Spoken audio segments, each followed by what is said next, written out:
Good evening. Good evening, one and all. I hope everyone is doing well and ready for a nice fun evening of some Darmstadt admin. Because tonight we've got a transfer stream. We left off last week on Friday, having identified some strikers that we want to get a little bit more information on. And as I finished and I closed down, I realised actually we need a little bit more. So instead of doing everything off stream, let's come back the next week and go through and plan our assault for promotion to the Bundesliga. So welcome in. How is everyone tonight? How has your week been? How was your weekend as well? The wonderful Levi is in. It's been a bit of a mixed bag for PSV, a draw at the weekend, defeat yesterday against Juventus away from home in the first leg of the Champions League knockout round. But in a pretty good position, I think, next week to potentially move on to the next round. Now, Levi isn't the only person in this evening. Oh, no. We have the wonderful Pixelated Suits. Now, if you guys haven't been on YouTube or wherever you get your podcast to pick up on the Something About Soccer podcast, you most definitely should. 2 episodes in now, I believe, and they're absolutely cracking, so definitely worth checking them out. Viva is in as well. Welcome in, Viva. I hope you're doing well. Now we have a little bit of Koku Smelsh as well. I hope you're doing well. You've mentioned a player that I have no idea who he is. Who is Maxi Brunig? Sounds like a great name. But I have zero idea who on earth he is, I must confess. Lumi is in. Welcome in, Lumi. I hope you're doing well. Obviously, really sorry to hear the news. But hopefully, a chance to celebrate and enjoy the greatest assistant manager there's ever been. We have a little bit of Night and Knee in. Welcome in, Night and Knee. Knee indeed. And we have Koratiba in as well. Welcome in. So Koratiba reckons we need someone whose name and last name are 3 syllables long to fit into Rhythm is a Dancer. Indeed, that would be nice. Just anyone that can. I mean, I think we could probably work it with anyone who's got a 2-syllable surname that ends ER.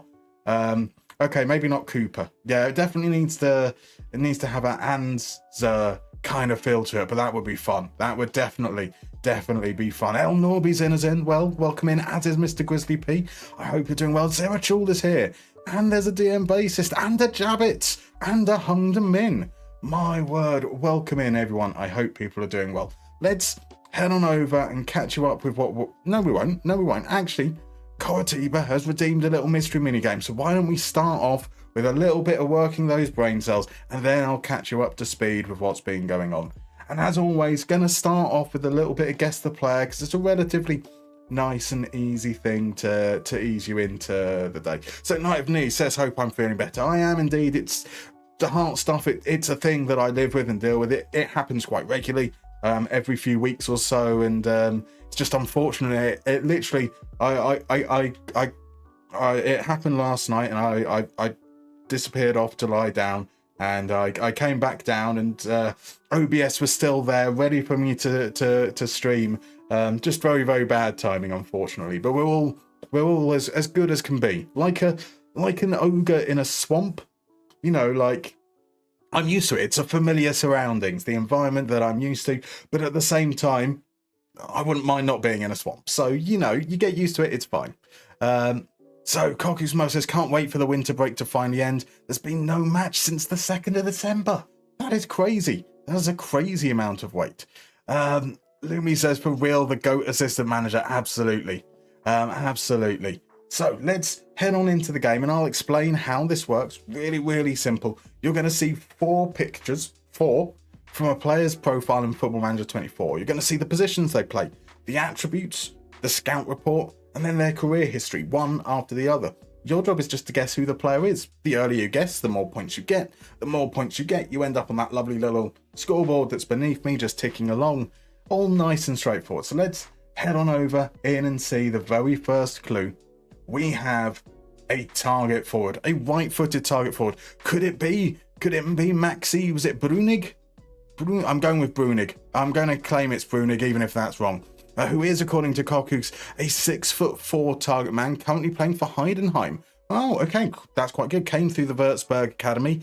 So yes, this is definitely not favourite. Würzburg and a target forward. It sounds like a good combination, to be fair. So U10 has asked, do we have any predictions for Liverpool versus Everton? I think there's no Quadmo around, so I can say this with confidence. I think Liverpool are going to win quite comfortably, unfortunately, but I'd love to know what you guys think. So we have some guesses coming in. DM Bassist has gone for Cyril Dessers and then Alfredo Morelos. We've got the Rangers guesses out early. Mr. Grizzly P's gone for Veghorst. Sarah Chaw's gone for Haaland. We've got a bit of De Neo, a bit of Cheryl Becker, a bit of Luca Pfeffer, and a little bit of Chris Wood. Some fine guesses in there. We're not unfortunately right yet. Could it be Martin Adam? Oh, Norby, it is not Martin Adam either, I'm afraid. So Thibaut says, hey Musterman, hope you're well and getting better than yesterday. I'm indeed, thank you. Looking forward to see you shine on the Mercato. Hopefully so. So Naivni says, if I'm an ogre, or if I'm an ogre in a swamp, then you are the army of friendly donkeys. I would never call you donkeys, but I would like you to be my donkeys, if you know what I mean. That kind of work. So we've got a player that, shock horror, for a target forward, has really good jumping reach, really good strength. It's really, really tall. Could it be Luke de Jong? Again, we've got another guest coming in for Chris Wad. Chris Wad? That's a name. Could it be Jan Venegor of Hesselink or Giroud? Who is this header guy? I mean, it's a good question. Who is it? So Pixelate Suits Records, it's going to be a good game. Last Merseyside derby at Goodison. It's going to be a game to remember, that's for sure. I mean, people who are there, a slice of history indeed. So could it be Boodoo Zivaz? That's easy for me to say. Boodoo Zivzivadza. It's not Boodoo Zivzivadza, because I definitely wouldn't have been able to pronounce that. Could it be Sorloff or Josh Meyer or Dovbik or Strand Larson? Could it be Jimmy Floyd Hasselbank? That would be quite fun. Maybe Fulkrug or Ellis Sims. Could it be a Jorge or Moore or Kusuasare? How many central midfielders is 6 for 6? It's a striker, Thibaut, a striker. We've got guesses for Haller and Skamaka. It is neither of those. Let's see if that helps at all. We now kind of have an idea of the league that they're in. It's a player that might be in the Jupiler Pro League, so that unfortunately rules out Lorenzo Luca, but it doesn't rule out Aruka Dare. Could it be Tosu Aruka Dare? That's a fabulous guess, Jabbit. It's a fabulous guess, because it's the right guess. It is indeed the Genk striker, Tolu Walase Aruka Dare. Wonderful, fantastic work. Absolutely dredged that out of the memory. What a guess. Beautiful stuff, Jabbits. Beautiful. The DM basis says, fine, it's going to be a player I didn't know existed until tonight. Well, now you know. Now you know. And that's worth something, right? That little bit of new knowledge. You now know about Genk's 6'6" striker. So big bastard I used in a save a couple of years ago. That's the best way to discover players, I find. Let's face it, none of us have real football knowledge. We discover players in Football Manager and then pretend that we knew them all along, right? That's how it works. That's how I work anyway. So look at the applause coming in from Levi, from Zerachul, from Hundermin, from Lumi, from DM Basis, from Coratiba, from El Norby, from Kokusmel, from Pixel as well. That is very well deserved. Very, very well deserved. Right, let's get you guys all up to speed on what's been going on. So here we are. We reached the winter break. Much like Hoku Smash is decrying in real life, we are in second, 8 points short of Hamburg. Not bad. We finished 6th last season. When we took over, they were 16th. We got them up to 6th. This is our first full season, and we're up against some very, very good teams. Teams like Schalke and Mainz have really, really underwhelmed. Hertha are fighting against relegation. Kaiserslautern are also barely safe of it themselves. Pardon me. St. Pauli are just a point behind us.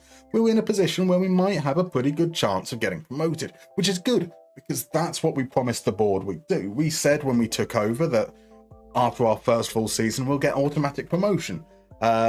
Since then, they've taken that off the club vision, so they obviously were like, yeah, we like his attitude, we like that his belief in himself, but we don't actually believe in him. So there we go, something like that. But that's okay. In 17 games, we've scored 25 goals, we've conceded 14. So defensively, we've kind of been okay. Attacking wise, just about all right. It's definitely been an issue though. And if we take a look at our form coming into the final But actually, let's start with the beginning of the season. Beginning of the season, we lost away from home against Holston Kiel 3-2. And then we didn't concede a goal for 5 games. We conceded against Saarbrücken, and then didn't concede a goal for 4 games.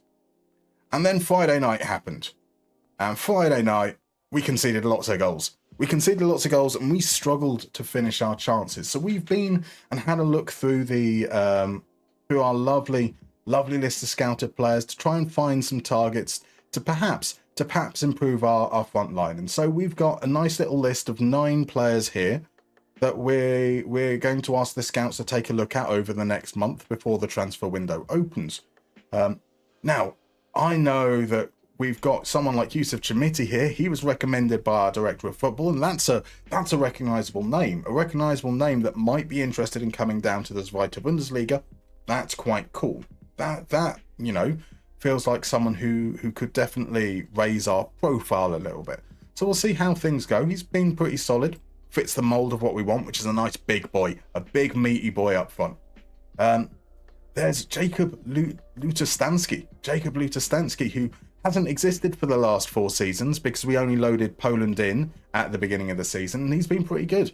11 goals in 18 games, out for Wrocław. Solid, absolutely solid. So he's someone that I think a lot of chat were quite interested in. They're very keen on. Bizarrely, I quite like Ragnar Ake. Now, Ragnar Ake, or Ake, or however you say it, has been playing as a striker. He's played 17 games as a striker this season and scored just 2 goals. Yet for some reason, I think he's going to be the man to solve our striking issues. The main reason is that he's getting very few shots. So I do want to see from the scouting report, maybe if it's an issue with his consistency, or it's a lack of supply. He's not getting the supply to get the shots off, because otherwise his 63% header win rate is sensational. He carries the ball 1.86 times a game. There's a player in there who's got some very, very exciting things that we could use. I just need to know whether the lack of goals is him or the team. And David Selke, as you're right there, Kokus Melch is on the list as well. His contract is up at the end of the season, so maybe we could get him in on a free and then buy now, and to get him released a little bit earlier. My only worry with Selke is that he is now 33, and if we are looking at moving into the Bundesliga next season, he might be on the decline when we really, really need him. But he is a player we passed up in the summer. Maybe we need to just admit we got it wrong and go back in for him. Because if his wage stays around that €14,000 a week range, that's pretty good. That's pretty good indeed. So let me catch up a little bit on chat there. So, Tibbo says, my bad, I meant centimetres, not all right, okay, I do apologise.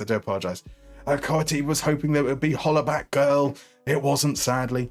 Hung them in, says Club Brugge is 1-0 up against Atlanta right now. My word, that is quite something. I also quite like the look of Alexander Reumers. He's a young lad playing at Genk appropriately. He should be back. I think he's out injured for like 3 weeks there. He's been scoring at a pretty decent rate, 6'3", a poacher.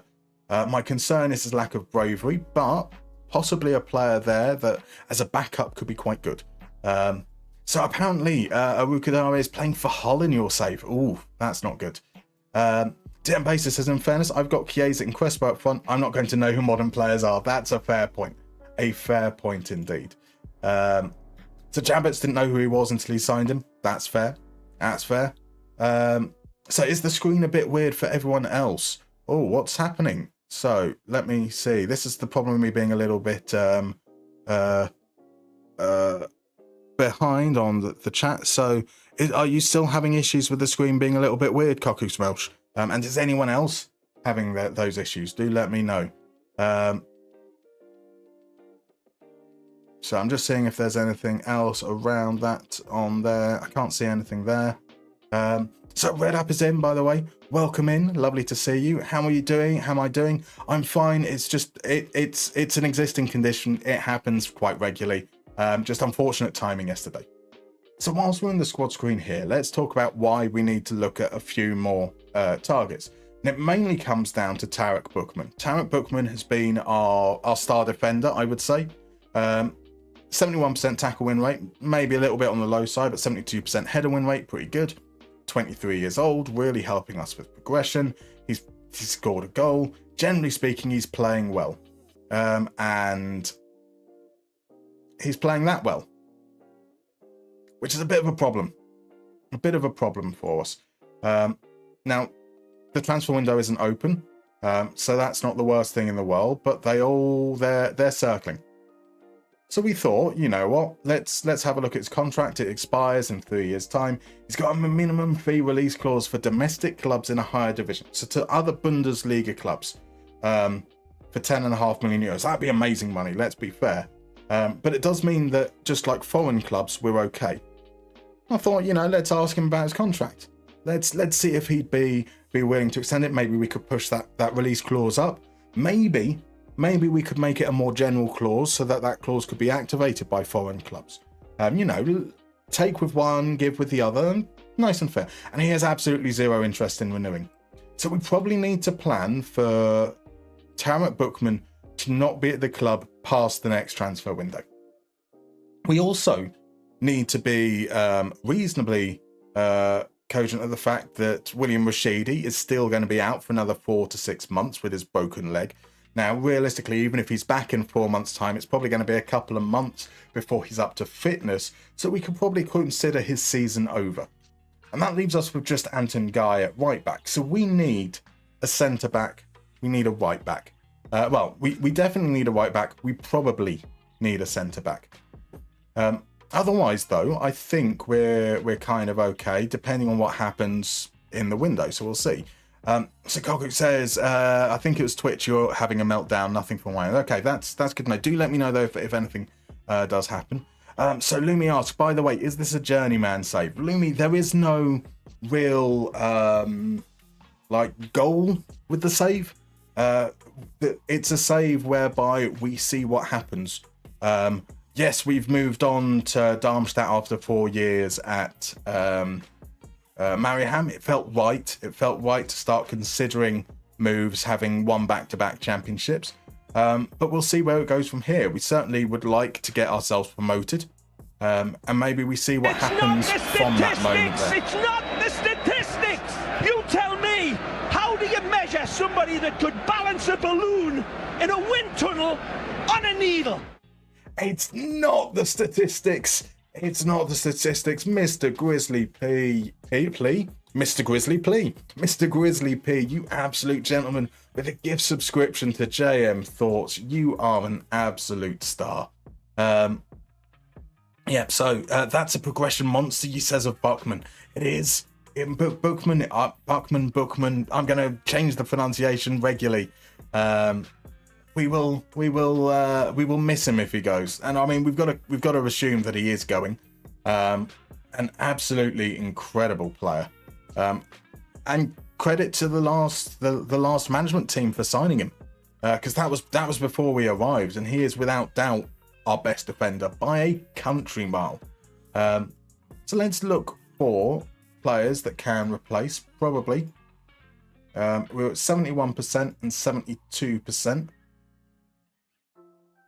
Now I do want players that are natural centre backs, and we've got like 16 here. Let's have a look. There's a couple of players who might be interested in coming on loan, which could be very, very handy. Oh, I do just see that for some reason it looks like right, okay, sorry, I do apologise. I think YouTube has had a little bit of an issue, but we should be back there now, which is marvellous. So if it did cut out and it's just come back, welcome in YouTube. If it didn't cut out for you, even better, it's something on my end just giving me weird messages. So 2 players who might be interested in loan. Romeo Trinko, currently playing in Austria with Klagenfurt.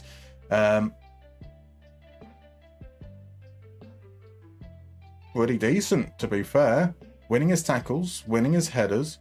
Really active winning the ball, and quite safe on it. Now, some of that's got to take, you've got to be aware of. Not on the ball much, that suggests that he's defending a lot. So he's got more opportunities to win headers in terms of volume, and to win possession in terms of volume, and fewer opportunities to lose the ball. So that kind of inflates those a little bit. But the percentages, they're really good. They're the key bits here. So Romeo Trinco, 21 years old, not progressive, but that's not necessarily the worst thing in the world. What is, though, is that we do like to build up from the back, and he is absolutely dog shit at controlling the ball or passing it. And like, he doesn't need to be progressive, but he needs to be able to do at least the basics.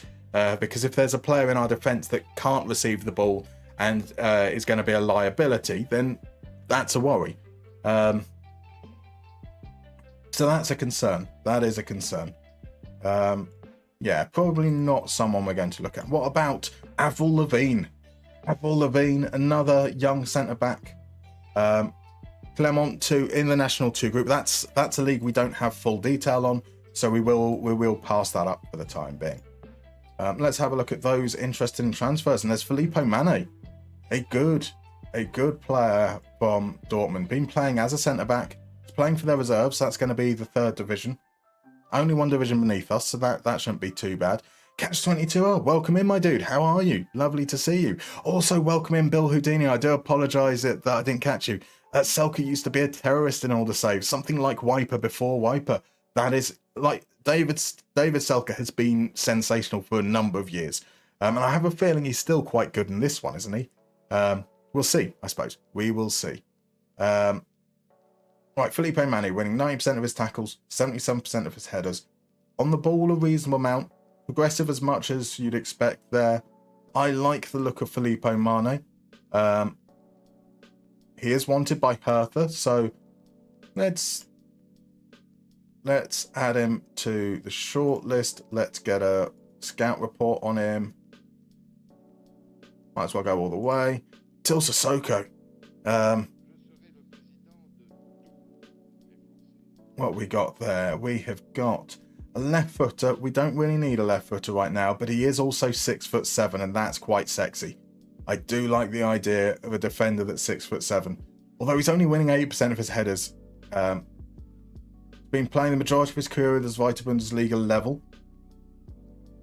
Another player that's not on the ball much. He doesn't progress the ball much, but compared to the number of passes he makes, it's not too bad. That said, he's on the ball 45 times a game. He loses it 12.39 times a game. That's not our guy. That is not our guy at all. Right, thank you for the hydrates, guys. Let me just grab a can, because I don't actually have a drink next to me right now. So let's do that. Let's do that. So Mr. Grizzly P says... So I just realised I had to mute before I opened the can. Mr. Grizzly P said, Gaffer, why don't you dribble more? Levine, why'd you have to go and make things so complicated? Incredible. Incredible. If only I could remember the rest of the lyrics to carry that on, eh? Something, something, something, something, something, something, something, frustrated.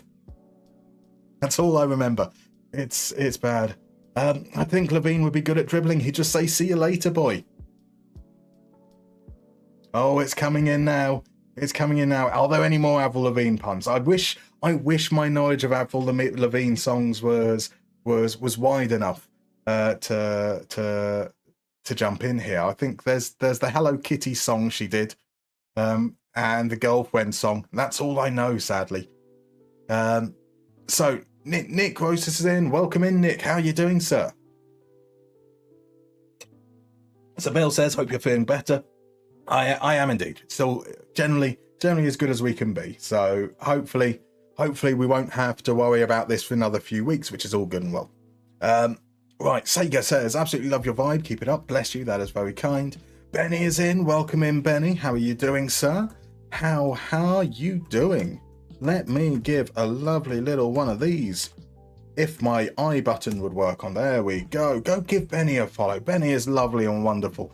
Plays FM, plays a little bit of other stuff as well. Definitely worth checking out. So Levine is like whatever, and Mane is like so much better. That's very fair. That's fair. Night of Knee celebrating the dad joke from Mr. Grizzly P as well. It was good, wasn't it? It was good. Teenage DM bassist means I will never ever forget Avril. That's fair. That's fair. I mean, I won't forget Avril, but it was nothing to do with her music, to be fair. Right, Reagan Paul here, 30 years old. nice and experienced. We've got a British contingent in the squad already. 81% tackles, 78% headers is good. Gives the ball, isn't on the ball a lot, but gives it away a lot. Again, not really what I want from our centre backs. Cal Freeze can't help us right now because he's currently on loan. Well, I assume that unless his loan expires at the end of this month. It doesn't. Pardon me. So yeah, no point in looking at him for January. Bobby Thomas is. Let's have a look at him here. Again, not on the ball much, but still, despite not being on all much, gives it away a lot. I'm not interested in that. Matteo Viti, currently playing for Bordeaux, which I assume is going to be in Ligue 2. It is indeed. That's slightly more bearable. He still gives it away a little bit more than I would like, but he's on the ball more, so there's more opportunity to lose possession. Wins the ball, 87% tackles, 79% headers. Those are all things that are good. Left-footed isn't necessarily the priority. But given the scarcity of good players so far, or players that match what we're looking for so far, let's shortlist him. So Cortiva says the goal to Atlanta is that 1-1 now. Pasalic, interesting. Benikaj is raging at FM10. What's FM10 done to you, sir? What has FM10 done to you? Right, Bashir Humphreys, left-footed, can use his right foot as well. Dwells on ball, doesn't seem particularly good, but look at that. That's much better. On the ball quite a lot. Safe with it. 88% tackles, 73% headers.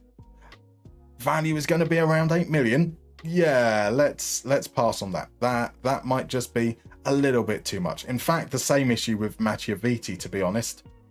Like, if his bottom asking price there is 6 million. Yeah, let's cancel that. Let's cancel that. Let's not waste our time on a player we're unlikely to be able to afford. Yannick Mousehound. Yannick is back. Marvellous. Ryan's in. Welcome in, Ryan. Long time no see. How you doing?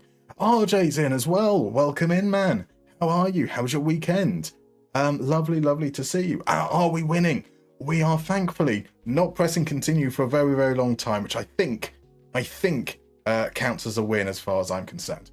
So here is Yannick Mousehound. Now, he's been playing in a non-competitive league. However, he was with us. He was a player that we had, and they recalled because we were using him as a squad player, which is what we agreed. He still wants to come here, and his contract is going to expire soon.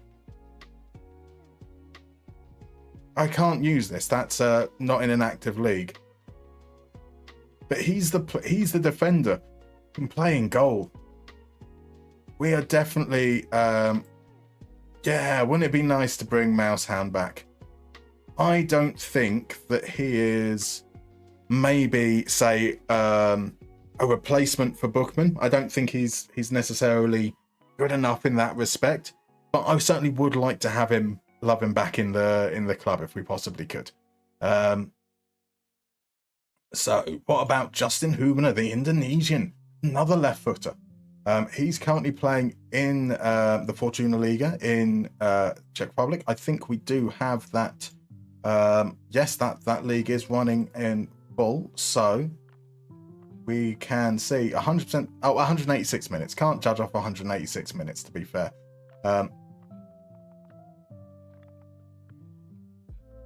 Yeah, I don't think there's enough information to work on there, unfortunately. So, bro, Ratcliffe behaves like the poorest billionaire ever. Welcome in, Lukmar. Welcome in. How you doing, sir? Benny says, right, sub striker out at half, 56th or so minute injury, make a sub. 65th or so minute injury, make a sub. 71st minute injury, down to 10 men. 87th minute injury, down to 9 men. Concede in the 94th minute. That is tough. That is very, very tough. Hayden Carter, far too expensive. Let's just pass that up straight away. What about in the Eerste Divisie? Perhaps a little too low for my liking. It's not going to be simulated in full detail because that's the third division, essentially. It's the one that you can't get promoted out of, I believe. So yeah, it goes Eredivisie, then Keukenkampioen division, doesn't it? And then Eerste. Yeah, so we'll pass on that. Regional Nord we'll ignore. Brazilian Serie C, we won't have that in full detail. We do have the Oberliga, because that's Denmark, isn't it? Norway even. So let's have a look at Joel Kabongo. He's opting out at the end of the season, left-footed, 83% tackle win rate, 76% header win rate, aggressive and safe for the number of passes that he actually makes. Yeah, let's keep an eye on this. Oh, is his contract up in only a little bit of time as well? I'll add him to the shortlist. Let's have a think about that. That might be an option. Bill remembers staying to FM08 up until FM12. Was 10 the one with the broken poacher target man combo? Interesting. Ryan's good. Apologies about no apology whatsoever at all. A levels are ramping up properly. I'm guessing it is a very, very stressful time. You're into the home straight now. Into the home straight. So Benny says, sorry FM, I'm not having that bullshit. I'm save scumming that. It's completely unacceptable as a game mechanic. It's your choice to do whatever you like to do. Like no one would even know if you save scum if you hadn't said it. So Cittadini, 189 minutes is not enough to judge on. A new arrival at Empoli. Nothing suggests he's the answer. What about Charlie Penman? 1800 minutes for Watford. 76, 84, it's quite good. On the ball a lot. Still above the 50th percentile in terms of possession lost. I like, again, a left footer. What's with all these left footers? But his value certainly seems a lot more likable. So let's get some scouting in on Penman. So Mousehound and Mane are the only right footers. Mane, I think, could quite well be a very, very good player. Very, very, very good player. Mousehound could be depth. Kabongo and Penman, left footers, so I'm not necessarily as keen on them at the moment. So we'll see. We'll see. And we want wing backs on the right. Someone that can come in as a backup potentially to Anton Guy. So let's take a look at Guy, see how he's doing. So Zeratrul's having the same situation. Left back out for 4 to 6 months. Game 2, right back out for 6 to 9 months. So cruel. So cruel indeed. RJ says Mousehound, that's a scary beast. It's a great beast. A great beast. Which half do you think it would be? Like, what would be scarier? Like, the face of a mouse, but the body of a dog. Or the body of a mouse, but the face of a dog. It's the important questions. I only ask them the important questions here. So, yeah, Anton Guy here. That's who we're looking at. We're looking for someone who can dribble and create as a right wing back and win their tackles at a decent rate. So if we go for 80%, 2 dribbles, 0.2 expected assists, 80%, stats chalkboard, dribbles, dribblies, 2, and what was the other one? Expected assists is in general. 2 players, that bodes well, doesn't it? That definitely bodes well. There's a holofab. Welcome in, my dude. How are you? I hope you're doing well. The Fortuna League, yes, the Fortuna. Oh, we've got to get a job in the Fortuna League and bring the finger with us. So Sega says, last season lost the La Liga title with your Atleti side due to having Oblak get injured at the 85th minute and having to put my tallest player in goal. That's bad. We saw it with the retro Arsenal one that I was doing. So I did the retro Arsenal Moneyball save twice. Once, which is what you see on the video, and in the FA Cup final, Shaka Hislop got injured after all the substitutes had been made. And then I did it again, which is a special one for Patrons only, where we just signed the best, like the most exciting players rather than based on stats. We get to the same thing. We get to the FA Cup final, and Francesco Toldo gets injured in the 5th minute. But for some reason, because we're using instant result, they didn't bring on a substitute goalkeeper. No idea. You can guess how that worked out. I am doing better. Thank you very much. So Necrosis, what are you looking for in the centre back position? Exactly what we're looking at there. Tackle win rate, header win rate, safe with the ball. Benny says, it's not even the injuries the problem. Season 1 of the save had 10 injuries at once. It's 4 in the same game, and that's the reason we lose in stoppage time. I'm not having that. We're running that back. There you go. There you go. Right, Charles Herman, another Dortmund player playing for the reserves, left-footed winger. Not necessarily what I'm looking for. I'm looking for a fullback. This is another winger, right-footed. Also playing much further up the pitch. Yeah, that doesn't necessarily fill me with confidence. Any players interested in a loan? No. Let's bring this down a little bit. See what we've got here. Doesn't really improve our situation there. Lureo on big money out for 2 months. Troy Moses is currently on loan at the moment in the Kuchen Campion division. We drop tackle completion rate down as well. Right, okay, so there is slim pickings in the world of wingbacks. Let's see. Instead, let's see if there are... Oh, what's this? All scouted players and scout... Okay. Let's look for players whose contract is going to be expiring. Maybe we're looking for a backup, right? So maybe if there are some young players with good potential who haven't had much game time, we might take a swing on someone. So that could be an option. FMG&G is in. Welcome in, G&G. How are you doing, sir? I hope you're doing very well. Pardon me. I need to set it up so that I've got links to people's YouTubes here, because yes, go and follow G&G on Twitch. But after you do that, click on his name, head on over, get the link to his YouTube, and go and watch his series on YouTube as well. Absolutely worth it.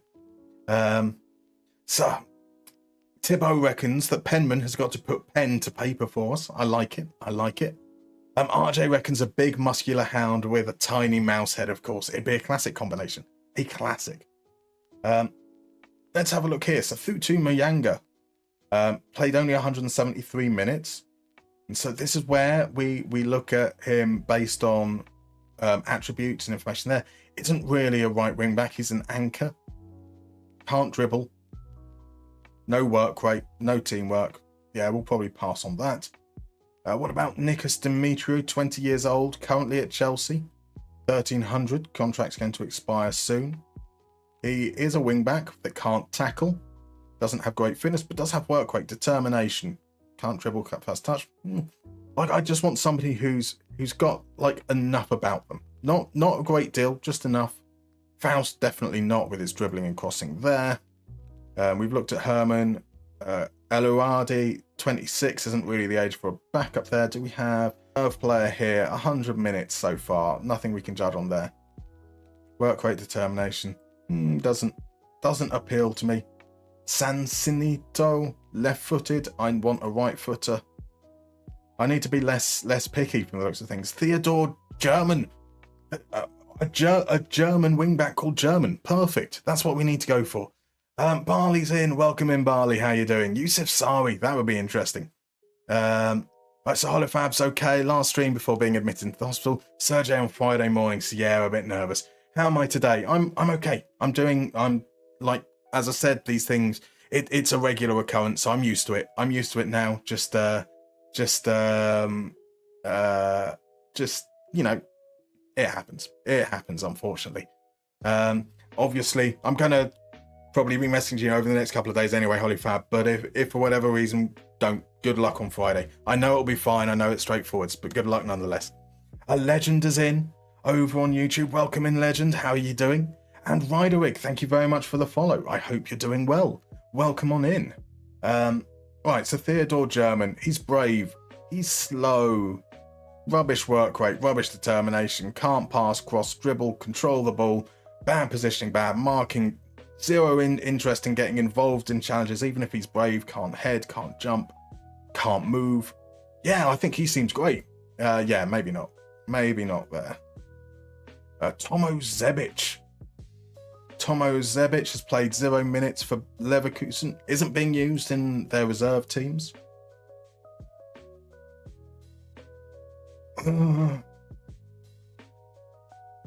He can defend. He can do defending things. Okay from an endurance and quickness standpoint. Can't really pass, cross, dribble, or control the ball. Am I being too picky? Kiani Inga. Let's have a look there. He can cross. Good first touch. Maybe. Minimal knowledge there. Minimal knowledge. Right, Kiana Inga we are going to look at. I am definitely happy to do that. Add to shortlist. I'm thinking maybe I need to be a little bit more accepting of some limitations. Thomas Zebic is considered only maybe a half-star player, age 19, but could potentially be 4 stars. So now, the stars themselves don't really matter. As far as I'm concerned, it's the scope for growth.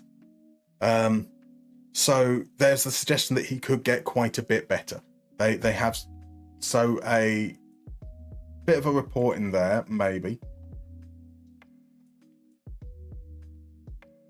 Maybe it's worth it. Maybe it's worth it. And therefore, from that one, like German was too far gone.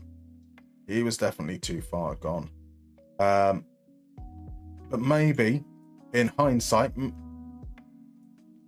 Mujanaga, crossing, first touch, better player, potentially there. Really high potential at initial point. So let's have a look. Yeah, and these are players that I think that what we'll end up looking to do is sign them on a pre-contract deal and then buy them now.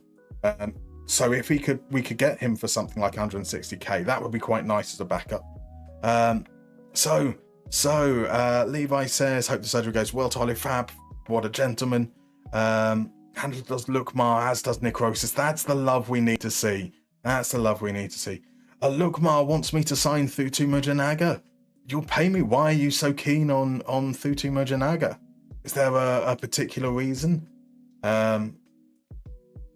So Dutch South African player has been at Feyenoord apart from a loan out at Dordrecht last season. Well, look, before you even said that, we looped back to adding him onto the shortlist, so maybe. We don't know. So Thibaut says, Tomo Zebic is all right, in my opinion. Has technique and flair, so maybe he will develop the actual abilities to act as a wingback. Zebic, I'm not completely scared off by Zebic. But there is a lot that needs to improve. And if we're looking for someone who's going to be a backup, they're going to be playing this season. I'm not necessarily sure. But we will see how that grades out. Faust was a definite no. Who was the other young players? Is there someone else around that 19? It was just German. We have 22-year-olds. That's probably a bit too much to ask for in terms of development. So I think that's okay. We've got some options here now. So we've got 4 centre backs. Realistically, it's Felipe Mane and Mouse Hound that we're going to be looking at. Wing backs, we've got the options of Kiani Inga, Tomo Zebic, Thutu Mujanaga. And then at striker, we've got a nice big list of players that we're hoping to get someone. Just 1 or 2 players would be nice, right? I think that kind of covers us off. So if we assume that there's no Tarek Bookman, then we're relying on Scholter to step up. Benedict Gimba maybe starts in the centre and Tubek moves out to the right.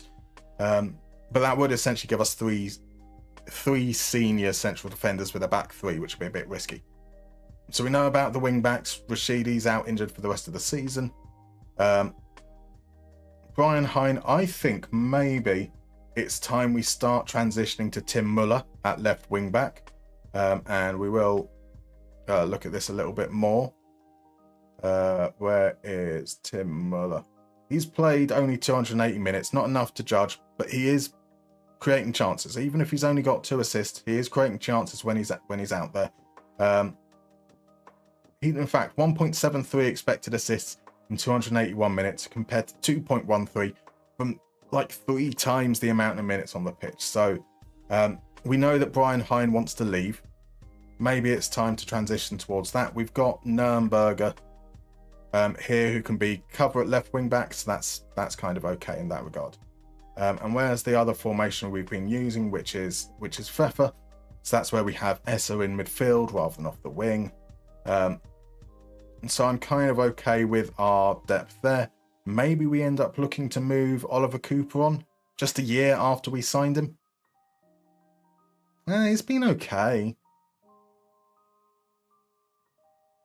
Like, no impact in the final no impact in terms of goals, but he is doing quite well in terms of like being exciting and creating chances. Maybe he's all right. Maybe he's all right. Let's sort out some friendlies, shall we?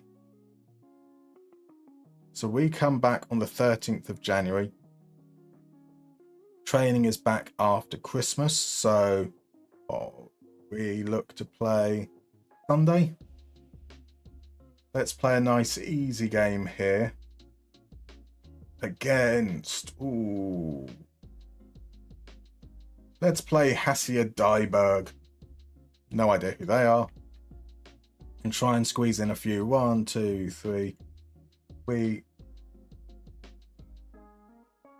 How about a game against Koblenz? And 1, 2, 3 here. Just before New Year's Eve as well. Cars Ice Jenner. There's a team that I know about. There's a team with some history. We'll pop that in. We'll see what the reports are like when they come back. Hopefully we'll be in a position to make some moves, maybe before the transfer window actually opens, get a jump on some targets, potentially before anyone else can swing in. So Silva, transfer time is the best time. What are we looking for?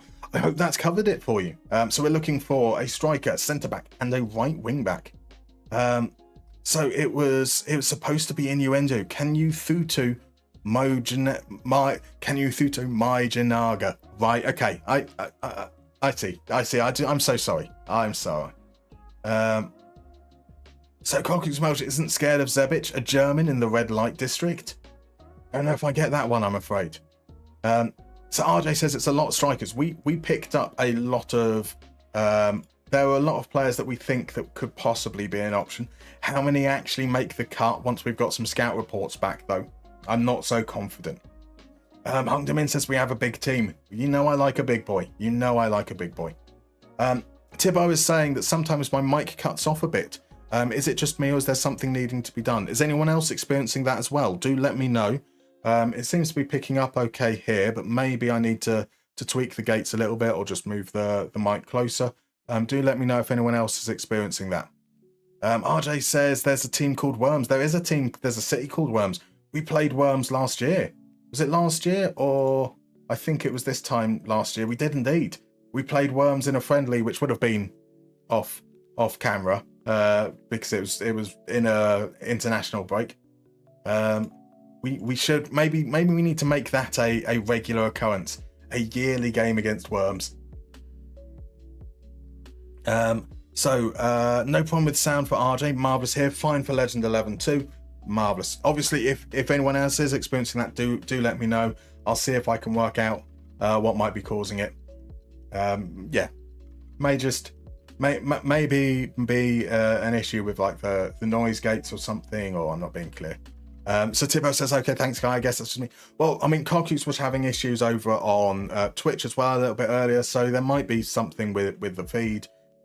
So yeah, any time it does come up, do give me a shout. Right, yeah, there's Bookman being linked with Stuttgart. It's happening now. It's happening. Right, the first report back is on Selka. We've got full information on him now. Injury prone, that's something we kind of know. Good for big matches, good in terms of consistency. He is a big boy. 9 goals in 17 games is pretty decent. None of them have been penalties. Estimated wage, reasonable, 15 to 19k. Transfer value, obviously his contract's going to expire soon, so that's something we can certainly run with. I'll keep him on the list there.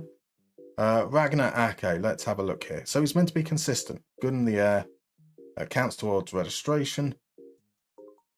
Injury prone as well. Might not necessarily fit in.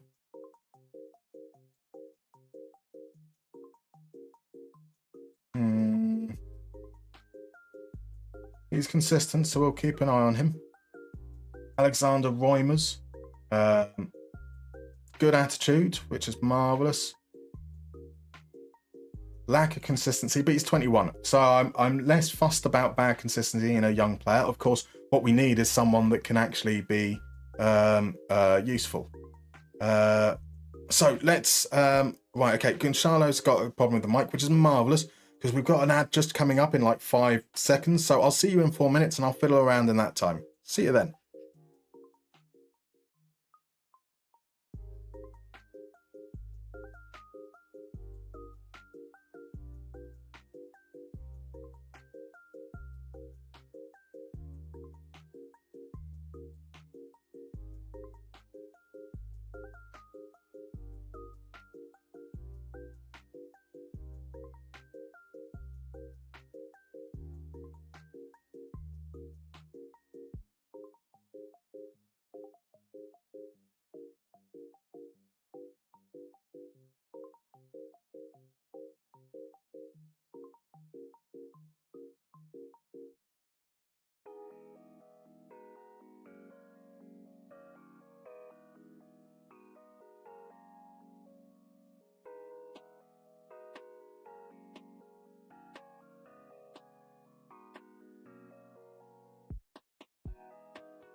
Okay, so we're back.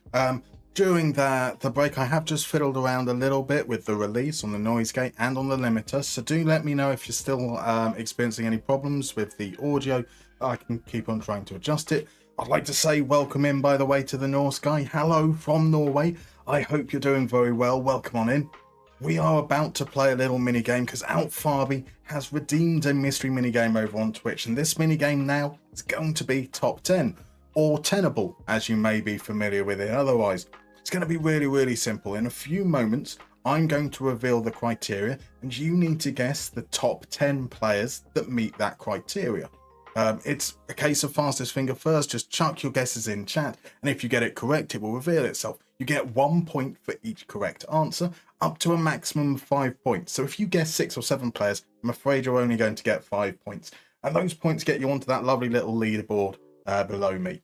So just to be aware, the way it works, you will need to get the spelling of the players correct. However, when it comes to uppercase, lowercase letters, that doesn't matter. If they've got an accent in the name, like one of those funky little grave accents over an E, you can include it. You can not include it. It will pick it up. So let's see in a few moments what we're looking for tonight's top 10. We are looking for the youngest World Cup goal scorers. So Mr. Grizzly P went in with an early guess before it was revealed with Freddie Adu. And I mean, he was a player that you could quite realistically believe would have been a young goal scorer if he ever quite made the level that he were hoping for. Now, there was quick off the mark. Dan Lucas in like that with Pele just beating Coritiba. Of course, Pele is the very top answer. And it's Dan Lucas who's picked up on Messi as well, who comes in 6th. We've got guesses coming in for Kaká, Cristiano Ronaldo, Norman Whiteside, we've got James, got Thomas Muller, we've got Seedorf, Closer. Some fabulous guesses coming in there. But the next one who's got it right, Farby, has picked up on Michael Owens. And RJ's got Nikolai Kovacs. Fabulous work there. Who's got Julian Green, though? It's Jabbets who gets Julian Green, a player we looked at signing in the summer in this save. Brilliant work there. We've got Divock Origi as well. That's coming in from DM Bassist. So we have some other brilliant guesses coming out. There's Gavi, there's been Mbappe, there's been Depay, there's been Eusebio, there's Rosas. Jude Bellingham, Dan Lucas, interestingly, is 11th on the list. Part of the reason why I was looking at it was because I was amazed to find out that he wasn't in the top 10. So Manuel Rosas was a correct answer. Who's got Hoffman there as well? Mr. Grizzly P has picked up on Hoffman. It's Jabbets who's got Dmitry Sichev. Beautiful stuff. Now just one player left. The player in 10th. A player that was 19 years old and 90-something days. I can't remember exactly how many it was off the top of my head. So can we get the final answer? Just one more left to go. I say I can't remember off the top. I don't even remember the name of the player. I'll be honest. I'll have to pop into my magic little box of information here. Oh, that's going to be a tricky one. It is a tricky one. I can tell you that. So we've got guesses for Iniesta, Lukaku, Beckham, Kanu. All fabulous guesses as well. Tinaric. I would certainly suggest that. Think along the lines of Kovacs, maybe of Sichev, maybe think Romania. So Zeratul says, because Gavi scored in 2022, how old was Gavi when he scored in the World Cup? Because this was a article written in 2023 specifically, after Bellingham scored that. As I said, that's what got Bellingham into the top, when I found out that Bellingham wasn't in the top 10. So Gavi, World Cup age. Yeah, so he was 18. You would have thought that he was in that list. Interesting. That's a fair point. So RJ says, oh, Stanchu, it is indeed Konstantin Stanchu. Gavi was 18 in 2022. I will look at that, and if that is the case, from the list that I got it from, the Gavi should have been in there. I will give a bonus point to whoever said it first, and that is going back quite a way. Might have been GNG. Ooh, it is GNG at 658. So maybe there's a bonus point coming your way. But for everyone else, you're getting all your points. For getting Stanchu, you're not going to lose a point if he drops out of the top 10. Fabulous work, guys. Absolutely incredible work there. That is really quite something. The top 10 youngest World Cup goal scorers. By the way, thank you, Gavbot, by the way, for the follow. Very much appreciated. Welcome on in. Right, shall we get back to playing a little bit of Football Manager? Or not playing a little bit of Football Manager, as the case may be. As, this is ultimately playing just a little bit of admin. So Alexander Reumers, if he ends up on the lower part of that valuation, I don't mind the look of him. Elite jumping, really determined, wins 44% of his headers. As a backup, could be a really good option. 6 goals in the equivalent of nearly 11 games. Yeah, I like the look of Alexander Reumers. But you are right, RJ. Just before we went on the break, you did say that Ragnar Ake is quite expensive. 4.8 million as the minimum price is 100% right, and he's going to come off the shortlist. Thank you for pointing that out. Ilias Ansa. He's got 10 goals so far this season. I think he might be the top goal scorer. He's not. He was at one point the top goal scorer in the league. Has dropped down that now, so probably maybe hasn't scored for a couple of games. And in fact, we can kind of look to see the last 4 games. He scored against Holston Kiel a hat-trick, so maybe I'm wrong there. Didn't score in the other games. Interesting. So let's pop back to the pizza. 7 league goals, 3 in the DFB Pokal. Was that a hat-trick in the DFB Pokal? It was. So yeah, he hasn't scored in a few league games. So we know he didn't score in that league game or that league game. They didn't score in 3 games there. Didn't score in that game.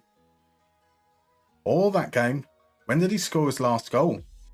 Yes, answer. Last scored a goal in the league on the 10th of September. 10th of September. That doesn't bode too well, but he does still have, he's not a starter. That's one thing to point out. So only started 4 games, and he has been scoring at a pretty good rate. Runs with ball through centre, which is not necessarily what I associate with my kind of target forward kind of player there. But he is, that's sensational. What was his penalties like? 1 penalty. So that penalty hasn't made that much difference. Is he very much a flash in the pan? He seems to have had a hot moment playing as a striker. €3.5 million is on the high side.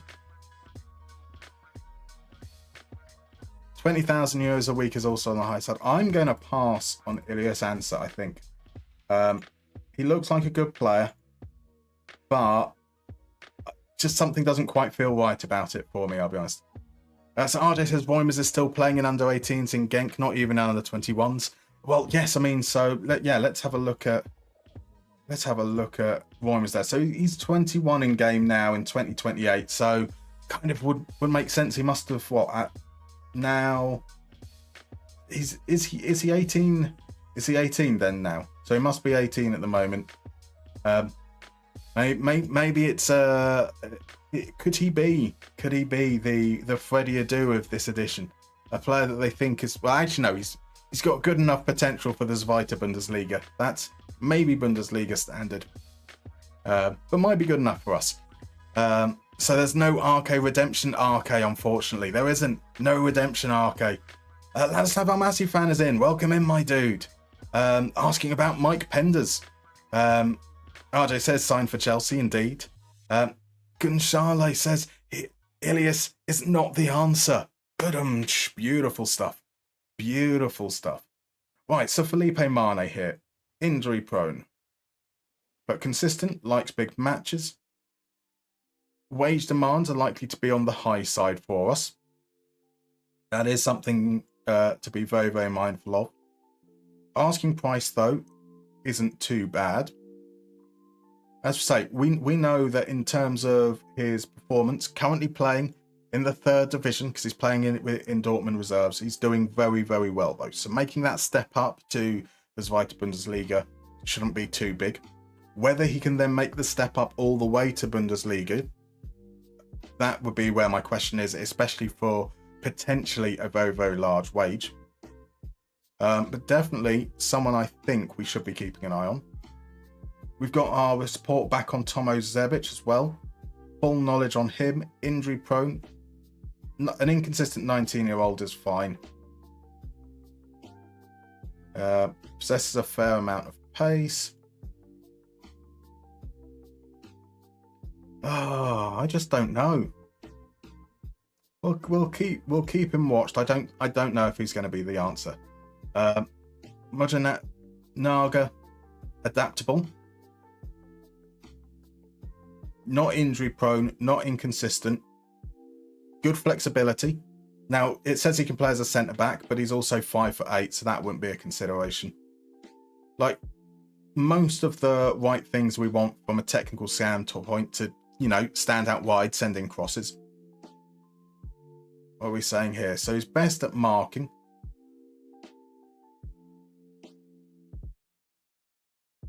Yeah, we'll keep an eye on him as well. Not necessarily sold, but not completely ready to dismiss him yet. Youth preview. Oh my word, what is it? What is it with this save?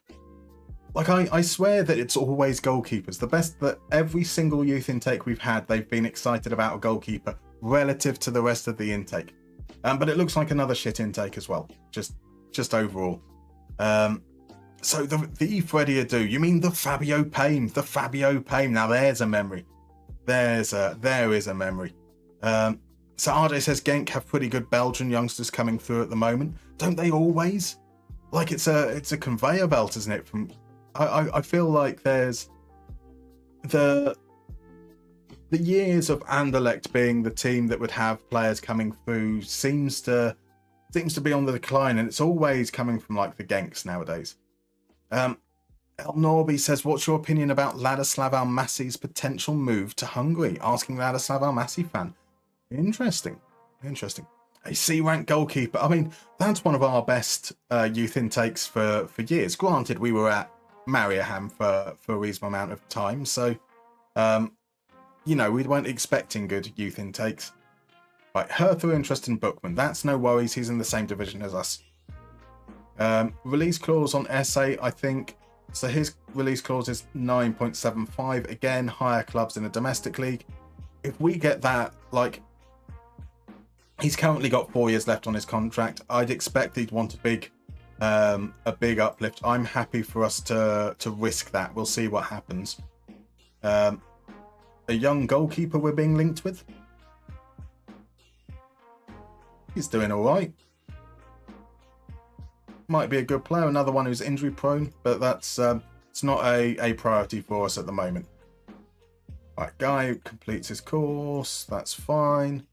So a better intake would be nice. I mean, I suppose it would be nice to have a better intake for sure. But then, who associates Darmstadt with youth development? Let's be fair.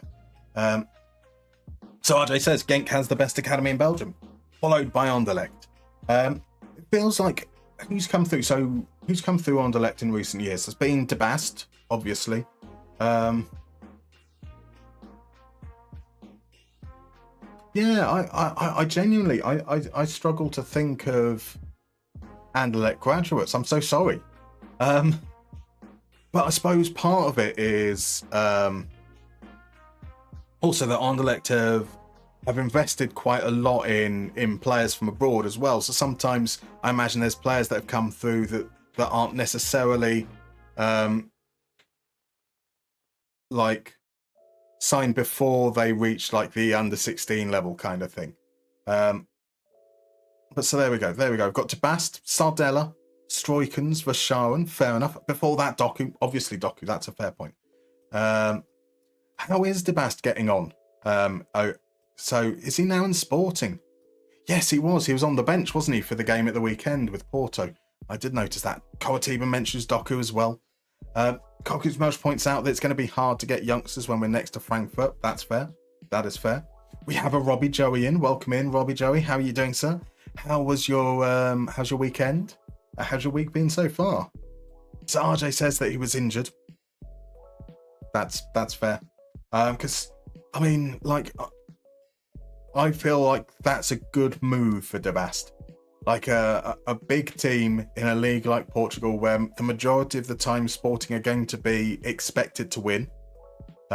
So yeah, like a really good environment to get used to being in a dominant team. I think that really suit him with his ability on the ball as well. Right, Entrup. Entrup is not full knowledge there. So we don't know anything about consistency. It's generally quite quick, good agility. We don't know any more information there. Currently, 4.8 million seems high. For a player that's underperforming his XG, yeah, we're going to say no to Entrup. Chamiti, we've still got bugger all knowledge on him. So let's... is that carry on scouting? That's carry on scouting. And then Charlie Penman. Charlie Penman, we still don't have much information on him either. Let's carry on the scouting we've got. Right, so what, another week's worth of scouting. Maybe then we start making bids. So Doku, the Separatist leader in the Star Wars prequels. Yes, that Doku indeed. Silver's now over on Twitch. Welcome in, my dude. How are you? I don't know if you were still on YouTube when I answered your question. So we are looking for a centre-back and to potentially replace Tarek Bookman if he gets bought in the next transfer window. We're looking for a backup right wing back with William Rashidi out injured for the season. And we're looking for a striker to challenge Ellis Sims for the starting role as a target forward. So that's going to be our focus. Night of Nee says, yeah, yesterday wasn't a happy day for Dortmund, but Sporting go heavy on relying on their young core of players. I mean, Sporting have looked like they might be okay. Is it Rui Borges? Was he Benfica? I've lost track of the manager. All the teams have changed managers. All the big teams now. It is Rui Borges, isn't it? Not to be confused with the other Rui Borges, who manages like a lower division team. I've got very, very confused quite regularly, as you can see. My old man's a penman. He wears a penman's hat. He wears called blimey trousers, and he lives in a council flat. Indeed. DM Basis, there's some 16-year-old in your save called Javier Saviola. Wonder if he'll ever amount to much. I don't think so. Doesn't sound like a star name, does it? Doesn't at all. I don't think there's any hope for him. Nickname 123321's in. Welcome in, my dude. Hi Musterman, hope you've been well. Doing all right. How are you? How's your weekend? How's your week been, my dude? D-Bal's in as well. Welcome in, D-Bal. Lovely to have you in. How's your week been? Right, Hein is back. Oh, well, kind of back. Let's get some training sorted. Let's do... no, he wasn't out for long enough to go for a general rehab type thing, so that's all right. We can be fine there. Mr. Grizzly P's mentioning D'Alessandro, quality player. I mean, it is Rui Borges, yes. Got a commercial when you started talking. Fair enough. Right, DM Basis, he's in the River Reserves. I want to try and avoid hoarding all the obvious youth, but I'm going to keep an eye on him. It's the challenge, isn't it? Because, like, with those retro databases, all you want to do is hoover up all the great players, the players that you know went on to be big stars. And then, like, within 1 or 2 transfer windows, your squad is suddenly 70 players large and you're unable to keep everyone happy. So D-Bal's having a good week. Off work this week, so all good. That's the best kind of week. The best kind of week indeed. Yeah, have you got any plans to fill the time, or just going to have a nice relaxing week of hopefully doing nothing? So Al-Norby asks, how will Ake give ache to the opposition defenders if you don't sign him? Well, that's the thing. So now he can be a ball ache for us. So next time we play Kaiserslautern, be certain he'll score a hat-trick, despite only scoring 2 goals all season. Yeah, that's why I wanted to try the database again using the iconic skin. So it all come down to stats and scout reports. That's like, I genuinely thought when I did the retro episode that I would still end up signing like all these well-known players. I thought it was going to be like maybe instead of Zidane, you'd end up picking up Djorkaeff because he had a slightly lower reputation, which meant he was much cheaper to pick up. I didn't expect David Lee to be a star signing. So it does open it up. It does. You do find some great players there. I really do wish that we had. I think it's the Uruguayan league has Marcelo Saralegui. He looks incredible, absolutely incredible. Right, Nick Nay says, "You're good. Been enjoying the skin as an FM24 and a half. With the unfortunate news coming from SI, started a new save with Red Star. Awesome. How's the save going? How is the save going?" Right, Jacob Lutastansky. Consistent. Good. Hates big matches. Not particularly adaptable. 24-year-old. Really affordable. Wage demand seemed reasonable. 6 foot, so he's not that tall. He's committed, but he has no determination. Interesting. Really good at passing. He seems like a very, very weird player. Wins 45% of his headers, scoring at an incredible rate. Really good at passing, but doesn't create. Do we have anyone who speaks Polish? I think Ellis Sims speaks Polish, right? So we've got someone who could keep him company. That kind of helps mitigate the adaptability issues. Only a small proportion of games are big matches, so I'm generally not too worried about that. Yeah, I don't mind Lutastansky. I don't mind Lutastansky. Herstich, depending on where he falls in the valuation, there might be an option. Not enough minutes to judge. We were scouting him because we can't really judge this off just 300 minutes. Moves into channels, plays with back to goal. Is he running backwards into the channels? Okay, yeah, we'll go with that.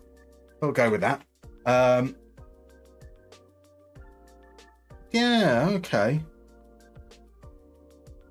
We'll keep an eye on Herstich as well. Not necessarily ready to rule him out yet. I am ready to rule out Ikwemesi. 7.5 million is an absolute no. Chimiti, we're up to reasonable knowledge, so we still need a little bit more here. We've currently got all of this information, so positional, happiness, ability assessed, matches watched. We do want more. One more week will bring us through to the 24th. Hopefully we can get that up close to extensive. Same deal here with Charlie Penman. Oh, no, wrong one. I want shortlists. So let's see what we've got there. Right, so Thomas says, who do you think's facing the sack? He reckons that Ange might be next for the chop. I think that's a fair... I'm genuinely surprised that Ange didn't get sacked on Monday. Or Amorim if United get relegated. That's some fanciful thinking. So Silva says, League 1, League Foreign the Limit does a good job of curbing my South American gravy train. That's fair. That's what I love about Moneyball. So many players I'd never heard of, and they come and become beloved. It's about those stories, isn't it? Like, what do I remember most about Football Manager? It's like the obscure like Taiwanese right back who turned out to be an absolute superstar. More than I remember that time I signed Romario. So Mr. Grizzly Peas, his retro team has Messi, Bale, Yaya, Ramos, Lahm, Company, and Freddie Adu was far and away the best player in the team performance-wise. Gotta love a little bit of Freddie Adu. Right, do we want to wait for the news on Chimiti? Yes. We still don't have any scout report back on Kiane Inga. We do on Zebic. We'd need to wait anyway until we've got that information. We've got to wait until the end of December anyway, because it's 3 contracts we're looking at there. If we look to sign Felipe Mane, Let's assume it's near the top end. That could be 2.5 million, which would leave us with 1.4 million to spend. I thought I removed... Oh, it's because we have... Is it because we have the default there? No players in default. Let's have a look at players in transfers. We said no to Ikwemesi.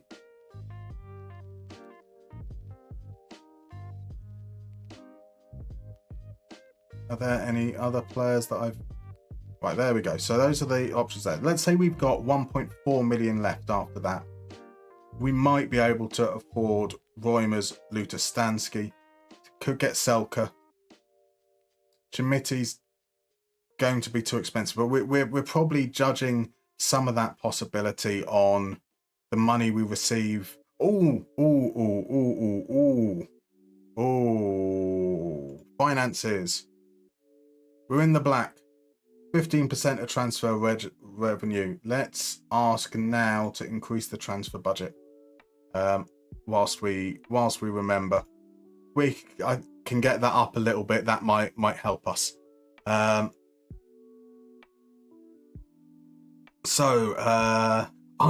Crab walks into channels. That would be nice. A classic futsal pivo. Beautiful. Nickname says Red Star is a real challenge. Finances are bad. Mediocre youth intake. Currently sitting in mid-table with the odd surprise against bigger teams. Don't think you'll gain promotion this season. That's all right. It's all about doing it solid. Taking small steps and getting there. No, LeBron's was crab dribble rather than crab walk, indeed. And then 3 steps, but it's okay. Doesn't get called out. Zhao asks, is there any way to use Moneyball method in console? Like, you can't use the skin, but yes, you can use the method. You can create views to find player statistical outputs, and you can search using that statistical output. I recommend heading over to FM Console's channel over on YouTube. As you're on YouTube there, he's done a video about it specifically for console as well. Cara Cake says, plays with back to goal, moves into channels. Is he actually a basketball player playing in the post, looking to back down the smallest defender he can? Exactly. So Lukmar wants to know about Celtic. Are they good right now? Bayern are about to play them, and I know nothing about them. They're good for Scotland. Make of that what you will. Well, I don't want to bid on Mane until I know what's happening with Bookman, actually. If Bookman is sold, 10 million, we might get 1.5 million there. So, actually, that would potentially give us 3 million for strikers here. That could get us Lutostansky, Reumers, Selke. Chimiti is too expensive for us, right? Chimiti has got to be too expensive.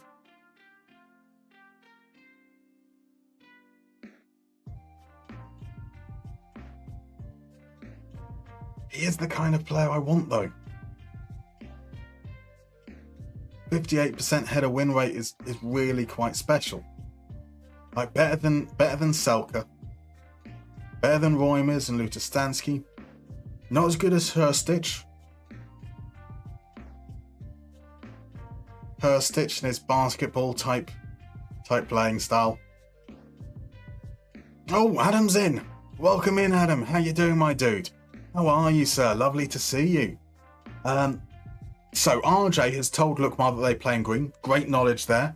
Koatiba says that Bayern are still better than them, but Maida is on a crazy purple patch, so maybe 3-1 win. That's a fair guess.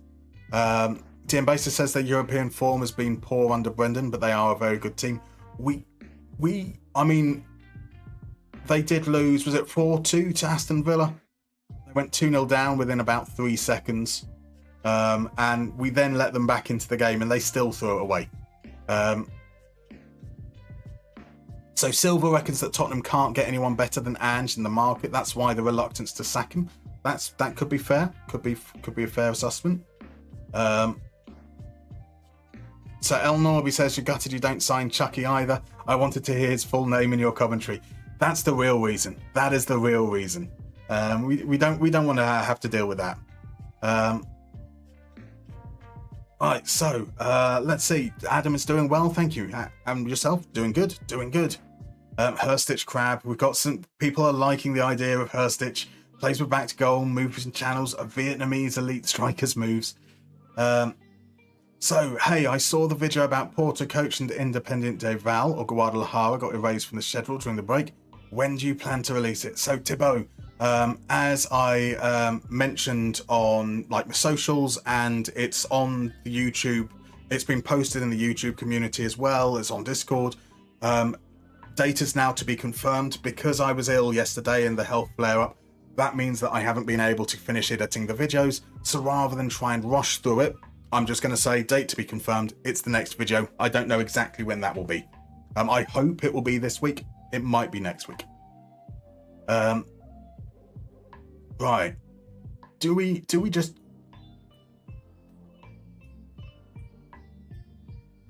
Oh, I don't know.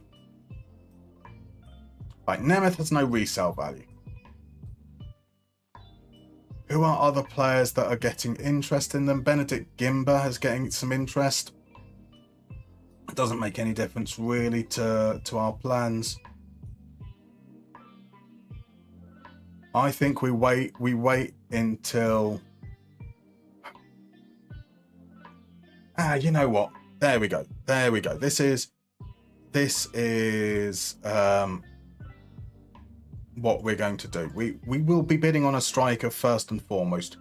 Realistically, our behaviours with the defenders are going to happen once we're looking at future transfers there. Chermiti is a player that has the reputation, as well as performing at a really good level at a comparable league. So he's playing in La Liga 2, the Segunda division even. 9 goals, 17 games. He's actually underperforming his XG, but doing quite well in the air. I like the likes to try to be offside, trap and knocks ball past opponent. If we think about Wilhelmsen last season as a target forward, yes, he was a threat from crosses, but he was also a threat in behind. So Chermiti is great, but I don't think he's going to be affordable. So let's have a look. With these strikers, I'm going to pop this to a poll. Let me get that poll up and running. Let's write it first. Who do we want? Now, have I ever come to regret a poll for signings? I mean, Shambos suggests definitely not. Never regretted a signing whatsoever. I'm pretty certain there's one that we've had one signing that's done really well in with what we've tried before. So let's see that. Here's a reminder of the players that we're looking at. Alexander Reumers, 21 years old, Belgian, looks to be quite affordable. Scored 6 goals in the equivalent of 11 games. Doesn't offer that much, but we are looking at strikers that score goals. Scoring has been our issue, and he is massively outperforming his XG. And he's young. I'll keep on saying that. Luta Stansky has also massively outperformed his XG. Contributes in a lot more ways than the other players. That said, he does have issues with big matches and with adaptability. We have a player that speaks Polish though. So Ellis Sims, the player he'd potentially be coming in to back up or compete with, can speak to him. So at least we've got some kind of like relationship that can be built there. Maybe mitigates that a little bit. Again, looks to be on the affordable side of things. A top valuation there at 1.6 million euros. Right, Herstich is has potential to be much higher, and his wages are already much higher. However, he's already playing in the division. 25 years old, he's a lot more experienced. He likes to crab dribble. Big on scoring, he's creating for others, winning headers at a sensational rate at 62%. In terms of mental attributes, there are no concerns there. He's consistent, he likes big matches. We don't have to worry quite so much that. And he's got a good personality, fairly professional. And then finally, David Selke. David Selke is obviously a legend of the football manager scene, an absolute beast. Very experienced. We've got, 33 years old, driven personality. Wages looks to be kind of around on the edge of what we'd be looking at. His contract's due to expire, so we should be able to pick him up for very, very cheap. And he once again It's a player who can score really well, wins a lot of headers, doesn't contribute much in build-up, is injury prone, but consistent, loves big matches. It's got that experience and that kind of cult hero element there. So there we go. Over on YouTube, there isn't a poll that comes up, I'm afraid, but pop it in chat and I will tally them on to the guests that we've got coming through. I've put Chermiti in there instead of right. Votes for Chermiti is actually votes for Selka. I put the wrong name there. I do apologise. So guesses. There are some. So Koratiba thinks that Hersic might be decent in a two-striker formation, which is fine. We do have that two-striker formation, although it's not really a two-striker formation. It's a false nine next to a poacher. It's really a one-striker formation. So most of our plans are based around a single striker setup. We've got Luta Stansky is from Holofab. Another one from Adam as well. Mr. Grizzly P likes Roymer's great album, a huge mess behind the scenes. Roymer's looks like a one-season wonder, just a hunch.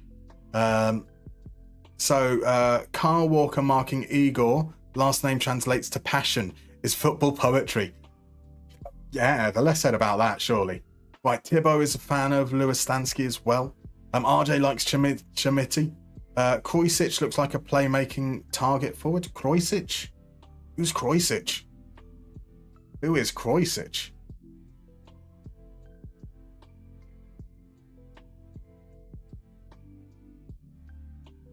Oh, I thought you were uncovering a gem for us then, Silver. Kai suggests sign David Selke, a meme striker in Germany. It's like you signed the poor man's Balotelli. So RJ says remove Chermiti, add to Luto. Okay, looks like Luto is running away with this. Definitely. I want Rumours just because it reminds me of Fleetwood Mac. It is a great album. He can score his own way. I mean, look. Wait a second. Dumb stand, scoring like no tomorrow. Dumb stand, the goals are here. We've already got the Fleetwood Mac theme running. Like, surely it's meant to be. So Adam voted for Luto, but there would also be an honorary vote for Selke from Luce, as I made her do an FM save once and he was the only player she signed. That's a good reason. That is a very, very good reason. Right. What happened there?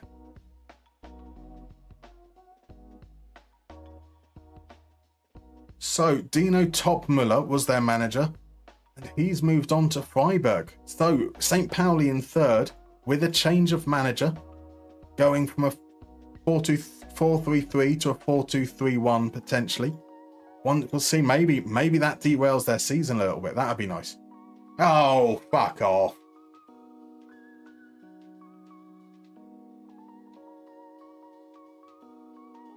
%15% revenue.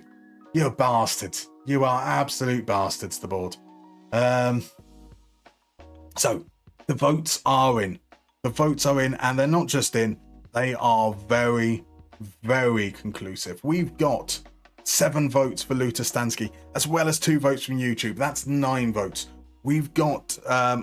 is it? Actually, no, it's 8 votes. I think, Gonzalo, that was a vote for Selke, perhaps? I mean, you said you like both of them. Either way, Luta Stansky, far ahead of everyone else. Roymers with 3...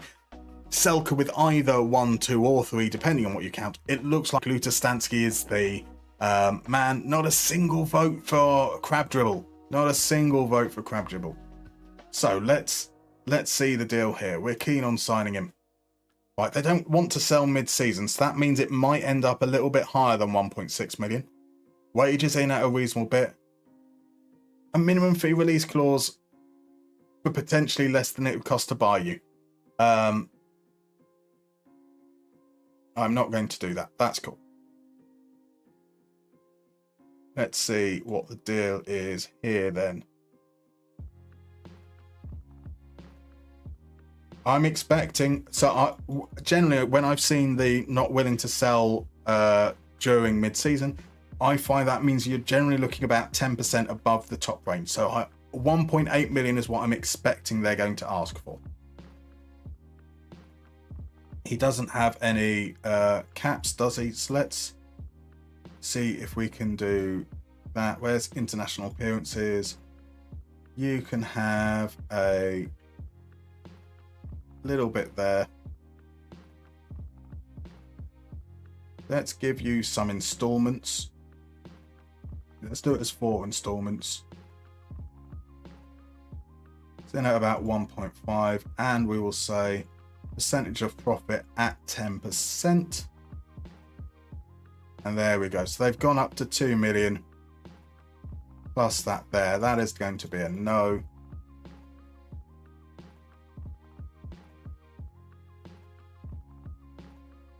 $900, that's 1.8 million altogether.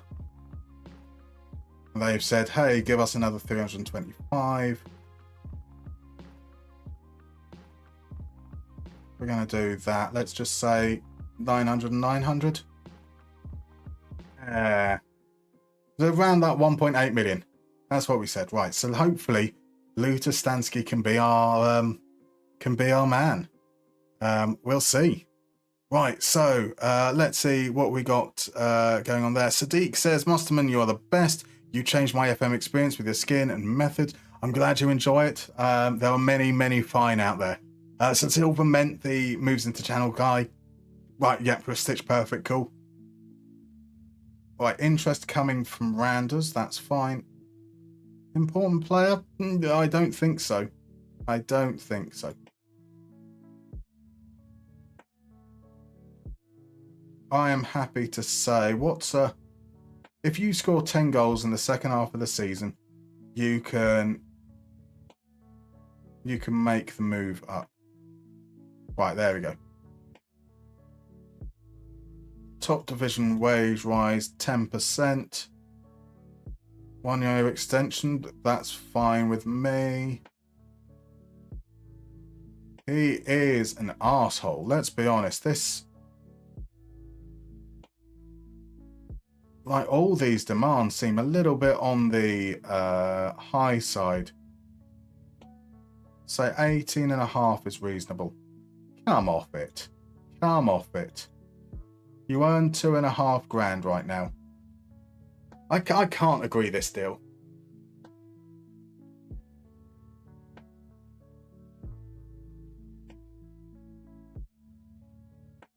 Wants wages between 12.5 17k. Yes, we've offered you lower wage status, but no, 17k is the top. I expect them to walk away. I expect them to walk away at this point. They haven't. That's something at least. So Club Brugge have scored. My word. Thibaut says, I'm not sure you asked the right thing. You asked them to up the budget directly, not the money you receive from transfer. Fair point, Thibaut. Thank you. It's 2-1 to Bruges indeed. Zamoxa wants the second option. That's fair. Johnny Trotter has clipped something. I'm guessing it's the swearing. It is indeed. Doesn't need to go out there. Doesn't need to go out there. It's a bit like the calling Oliver Kahn some mean things. Right, so just reached Act 3 in Baldur's Gate 3. I've already got 160 hours clocked. That is quite a lot. That is. Right, Grizzly P thinks of Hooverstank when I see the name. Must be the reason. Must be the reason. So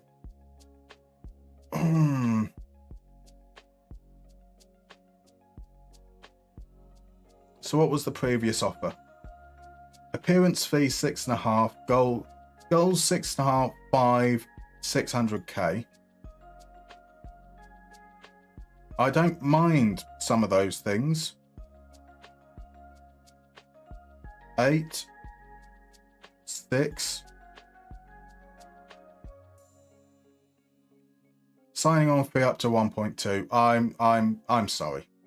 I'm sorry. It's just like, yeah, that's not happening. That is not happening whatsoever. And that's full time. Bruges have won. Incredible stuff. Incredible. Luto is a heartbreaker. Luto is a heartbreaker, and that meant Reumers came second. Let's see what the deal is with Reumers. Squad player, 10.5. Lot of potential, so we're probably looking at around 2 million there. Minimum fee release clause, that's a no. They insist on a minimum fee release clause, so I have a feeling this isn't going to make it either. Let's try a percentage of profit, 10%. 1.5, they've moved it up there. 1.8. 1.9 and 15. 2 and nothing.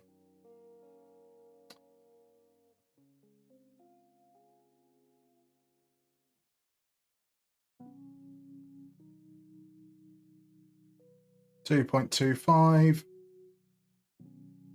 I hate the January transfer window. I hate the January transfer window. Lou is in. Welcome in, Lou. How are you doing? Ask the player to sack his agent. You don't get that option, do you? Unless it breaks down, and like that will only ever be after it breaks down, and if you know them. I thought, yeah, we don't kind of get to choose to ask every time.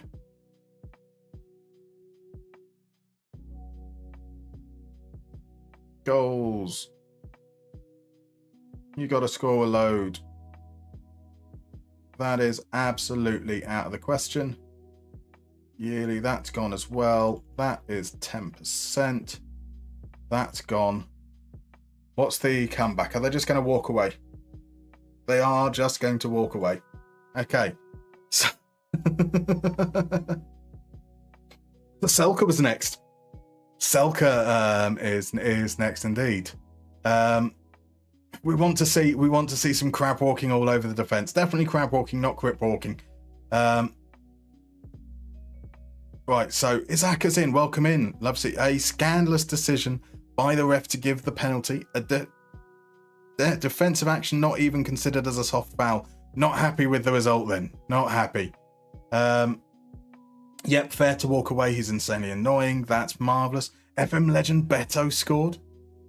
1-0 to Everton. Well, hey. Well, hey. Come on, Everton. Actually, this is standard Liverpool, isn't it? They go 1-0 down, and it's still 1-0 at half-time, and then somehow they end up winning like 4-1, and all that hope that they're about to lose a game evaporates. So Selka, we have to wait. We want to wait until we can enter a pre-contract deal. I'll see if these guys come back to us at any point. This looks like it might be a frustrating transfer window. We're going to Arsenal it, aren't we? We're going to spend the whole transfer window needing a striker and signing nobody, only for Ellis Sims to then get injured for the season once the window is closed. So where is Crudmod? We can finally cheer for him. Well, I assume... so Wednesday evenings, I think, are normally band rehearsals. But if it's not band rehearsal, he's almost certainly going to be watching the game. So it is actually Crabman. It could be. I mean, I think I'd rather go for Chamiti than Herstich. If Herstich came fourth in a poll, which Chamiti was not in because we think he's too expensive. Oh, I like Alexandropoulos. He's not what we need at the moment. Right, so Klopp's mentality monsters are still alive. Indeed. So there's the goal. There we go. Oh, Liverpool. Boo. Boo. It's getting late. I'm off. Thank you very much for sticking by, Silver. Yeah, it must be crazy late. Must be crazy late. Lovely to have you in. Well, the good news is once the transfer window opens as well, we should be able to get some suggestions from the Director of Football for loan targets. Lada can go home with his little cold. So maybe our solution is going to be a loan player as well. Maybe somebody will crop up that could be quite interesting. Musterman, you jinxing masters. Don't blame me. Don't blame me. Boo and hiss is exactly Holifab. McAllister scored it. So Adam, I thought we all agreed that transfers were done based on gift sub bribery. Well, I mean, if you want to, like, if you want to force a transfer through with gift sub bribery, we surely can, but like that doesn't protect them from potentially being sold down the line if they're not very good. So I feel very, very mindful of that. But if you want to force through a transfer, by all means. Let's see. We've got extensive knowledge on Schmidt now. Doesn't like big matches. Isn't adaptable. Languages spoken. He speaks Portuguese and English and Arabic. That's fine. I think we've got plenty of English speakers. Shouldn't be too much of a problem. It's not the statistics! It's not the statistics! You tell me! How do you measure somebody that could balance a balloon in a wind tunnel on a needle? Well, Davy Selkergoat has now received a gift subscription from DM Bassist. I think DM Bassist is saying that he wants us to sign Selker. I think DMB is saying it. I need to work out ways to manage this so that we can do this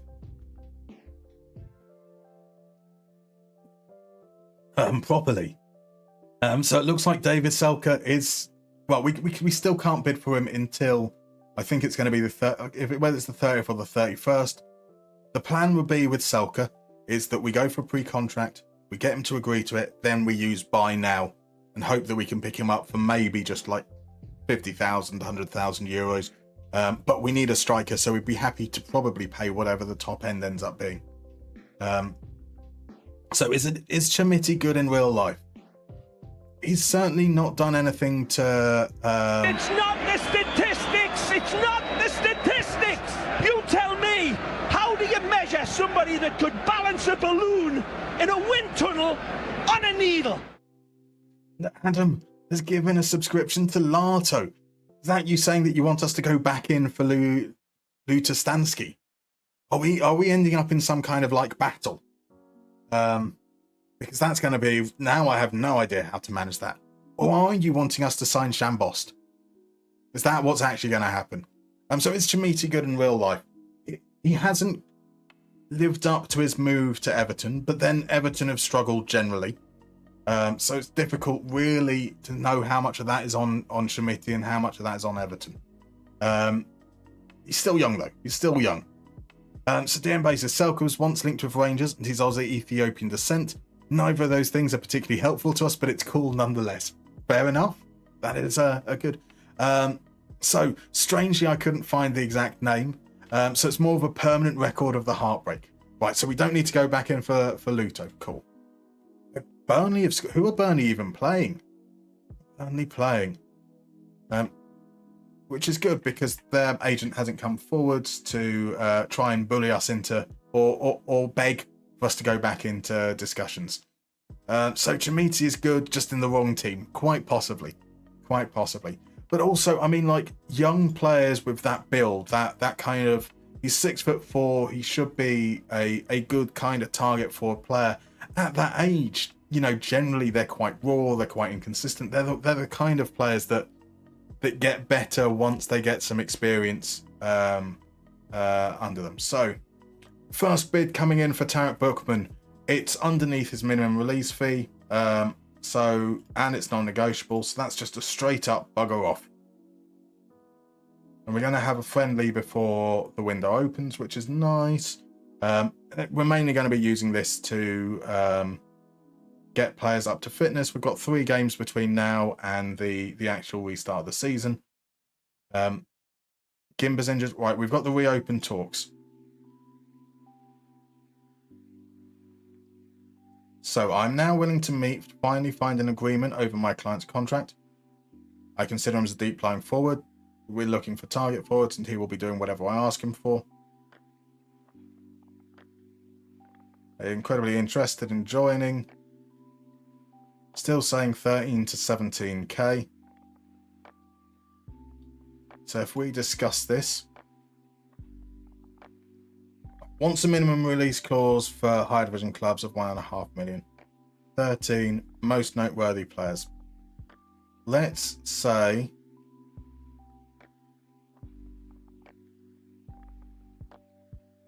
will he reduce his playing time? No. Well, we'll see how things go, but we won't see how things will go just yet. Won't see how things will go just yet because we've got an ad break starting up in a couple of moments. So I'm going to disappear. I'm going to poison my lungs. I'm going to grab myself a new drink. I'm probably going to grab myself a little snack bar as well. And then I'll see you in 3 to 4 minutes. See you then.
Right, we've got 40 seconds left until the ad break is over there, so we will wait until that is up before we actually play the game, but I got bored.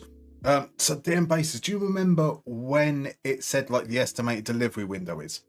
Because generally I'd say like 2 days before that, you say, cool, it needs to be shipped by then, it needs to be shipped in a delivery thing. Otherwise, like if it said it wouldn't be delivered for like 3 weeks, maybe a little bit tricky, but yeah, they need to show some urgency, right? You're just sending them some money for something, so you certainly want it as soon as bloody well possible. All right, so Holifab has asked for 100 sickness points. I don't see. Does anyone have any objection to us giving Holifab 100 points? That would only give him a lead of like 80, which I think is reasonable. I mean, that's more than anyone's picked up points up until this point, but I think that seems fair, right? So we are back. We're going to play a round of Only Connect because RJ has redeemed a mystery minigame. And this is a really, really straightforward game. You're going to see 4 pictures of football players, maybe former, maybe current. They all have something in common. We're going to see them one after another, and your job is to work out what the connection is between them. The earlier you guess, the more points you get. Maybe you see the first picture and you know some kind of like niche thing about that player, and that might be what the connection is. So get those guesses in. No harm, you can keep on guessing as many times as you like. So let's head on over to the first clue and see if that helps at all. And Zenergy has arrived at this very time. How about that? Some marvellous timing. And good timing on your part indeed. And it says it'll arrive between today and Saturday, but it's every next day to delivery with no update. It's Warhammer figures to feed my addiction, which is mainly why I'm impatient. That's fair. That is fair. Now, if they said between today and Saturday, I think it's reasonable to expect updates by Thursday. I think that's a reasonable time period for it to still arrive by Saturday. So yeah, tomorrow is only reasonable. So are they all really surprised by something? He does look quite surprised. Do we know who this is? That's the question. Might help, might not. We don't know. So is it Okocha teammates going for the Nigerian connection there? Mr. Grizzly P has says named after days in the week. So Mr. Grizzly P knows who it is. That's not the connection. Do they all play for national teams that have nicknames related to animals? Okay, because it's not that, but I do like the thinking there. Honningsvin says it's Sunday Oliver. Very, very close. Very close. It is indeed. That's close enough to say that it is Sunday Oliseh, the champ manager legend. Indeed, and Sven Honningsvin corrected indeed. Beautiful there. So Koatiba thought it might have been Olga Chawuku. So are all of them biting an imaginary Big Mac? I like that idea. Olympic gold medalist. Some fine guesses in there. We're not correct yet though. Let's see if the second clue helps at all. And I'll be honest, this picture has considerably less, well, not considerably less hair, just less hair than I would normally associate this person with.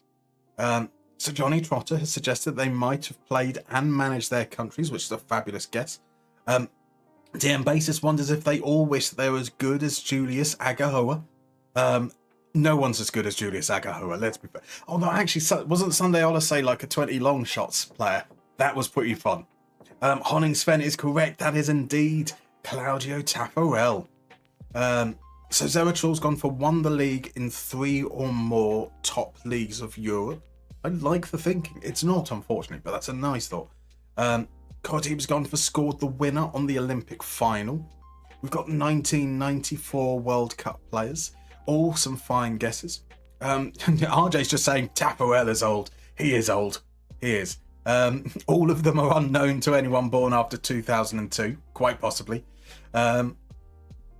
Koatiba's just guessing shit. I mean, that's the point of the game, isn't it, right?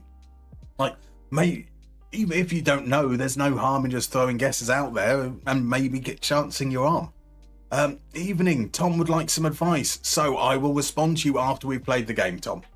Zeratrul's gone for craziest World Cup celebrations. Zamox has gone for played for Galatasaray. Dan Lucas played in green. Koatiba played for Reggiana, I think.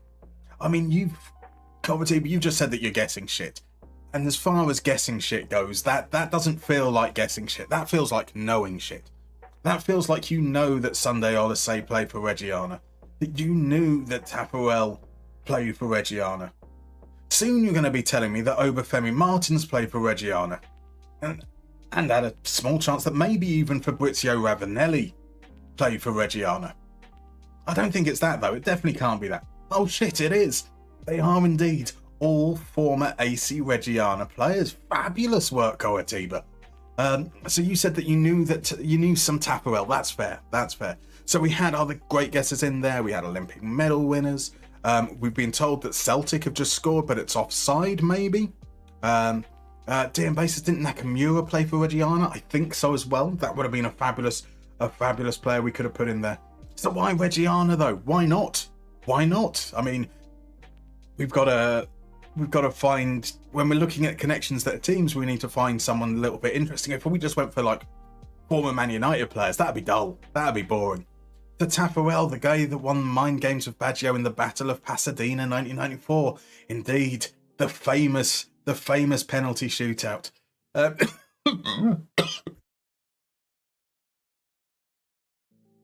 So Ravanelli was one of DM Basis' first ever football heroes.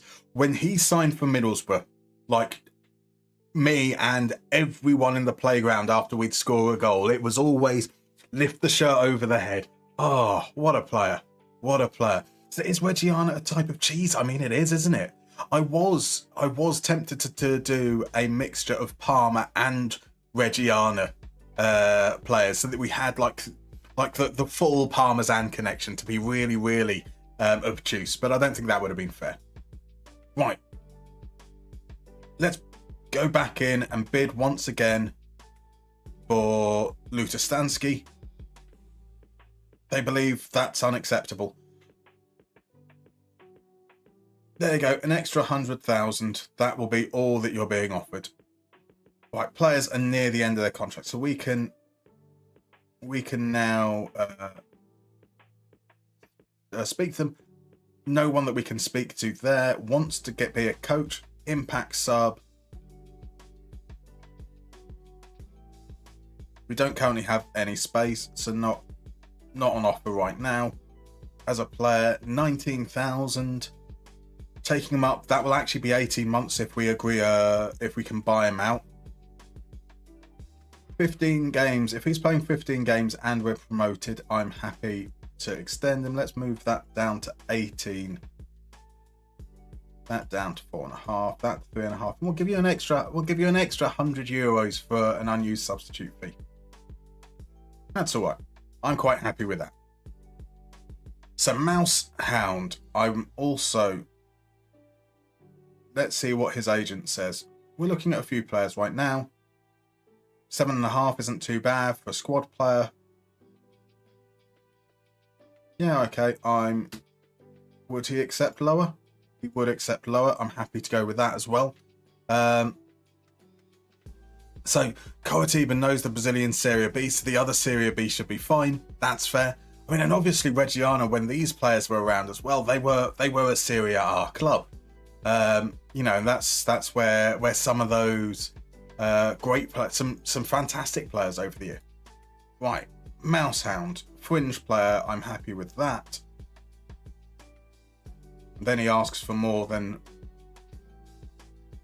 7.5 yearly wage rise. No, that goes up 10%.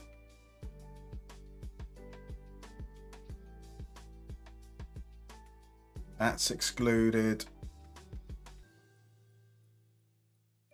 Let's move that down. That down. That down. Actually, you know what, Mousehand, if you're scoring goals and you're getting assists, you can get some money for that. But you lose out on money for things that you're actually meant to do.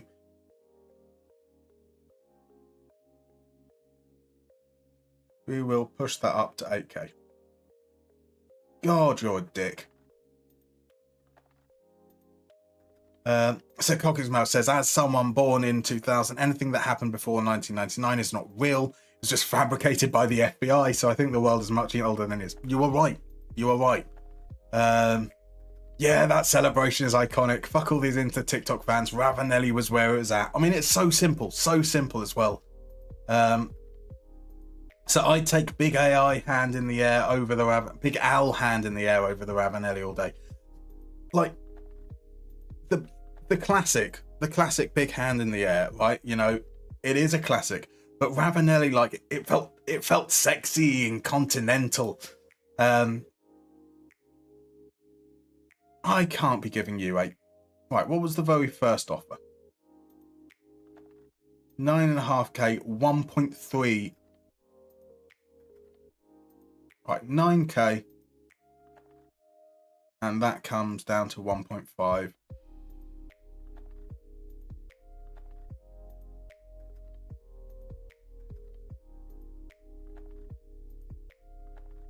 I'm not liking these negotiations. Right, so FM Garch asks, how many leagues do you load for this save? So I speak about it in various VODs that you can see.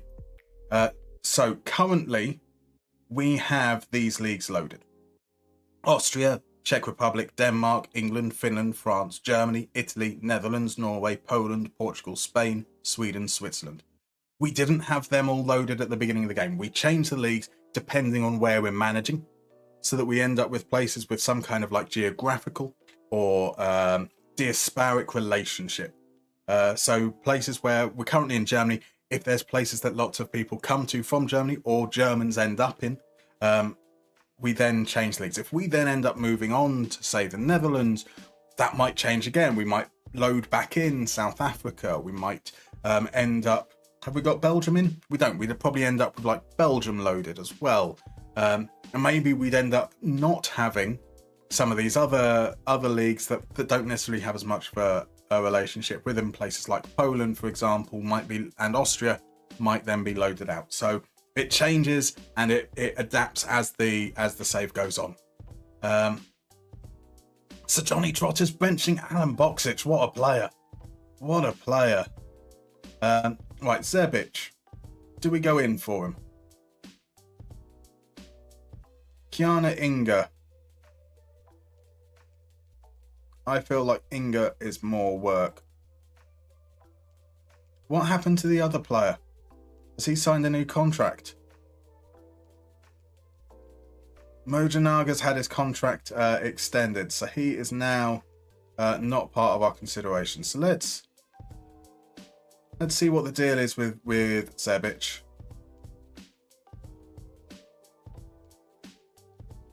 Big wage ask for a player that hasn't... He's on $7,000 a week and he's asking for less than that potentially. Let's see what the deal is like here. Future prospect, which I agree he is. None of that. None of that.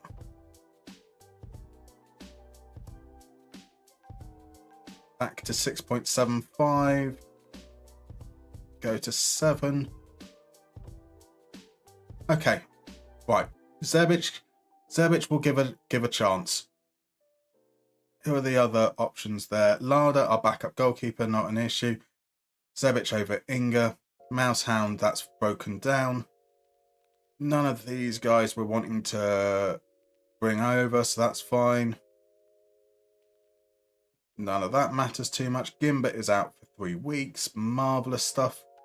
So, Feyenoord have scored. And it's Igor. My word. Beautiful stuff. Ryan's back. Welcome. We're still on Mousehound. So Mousehound has... Well, we've now got to the end of December, so we could offer him a contract. And it's all gone. Half of the chat and the stream has suddenly vanished once we've said anyone born before 2000. I've vanished as well.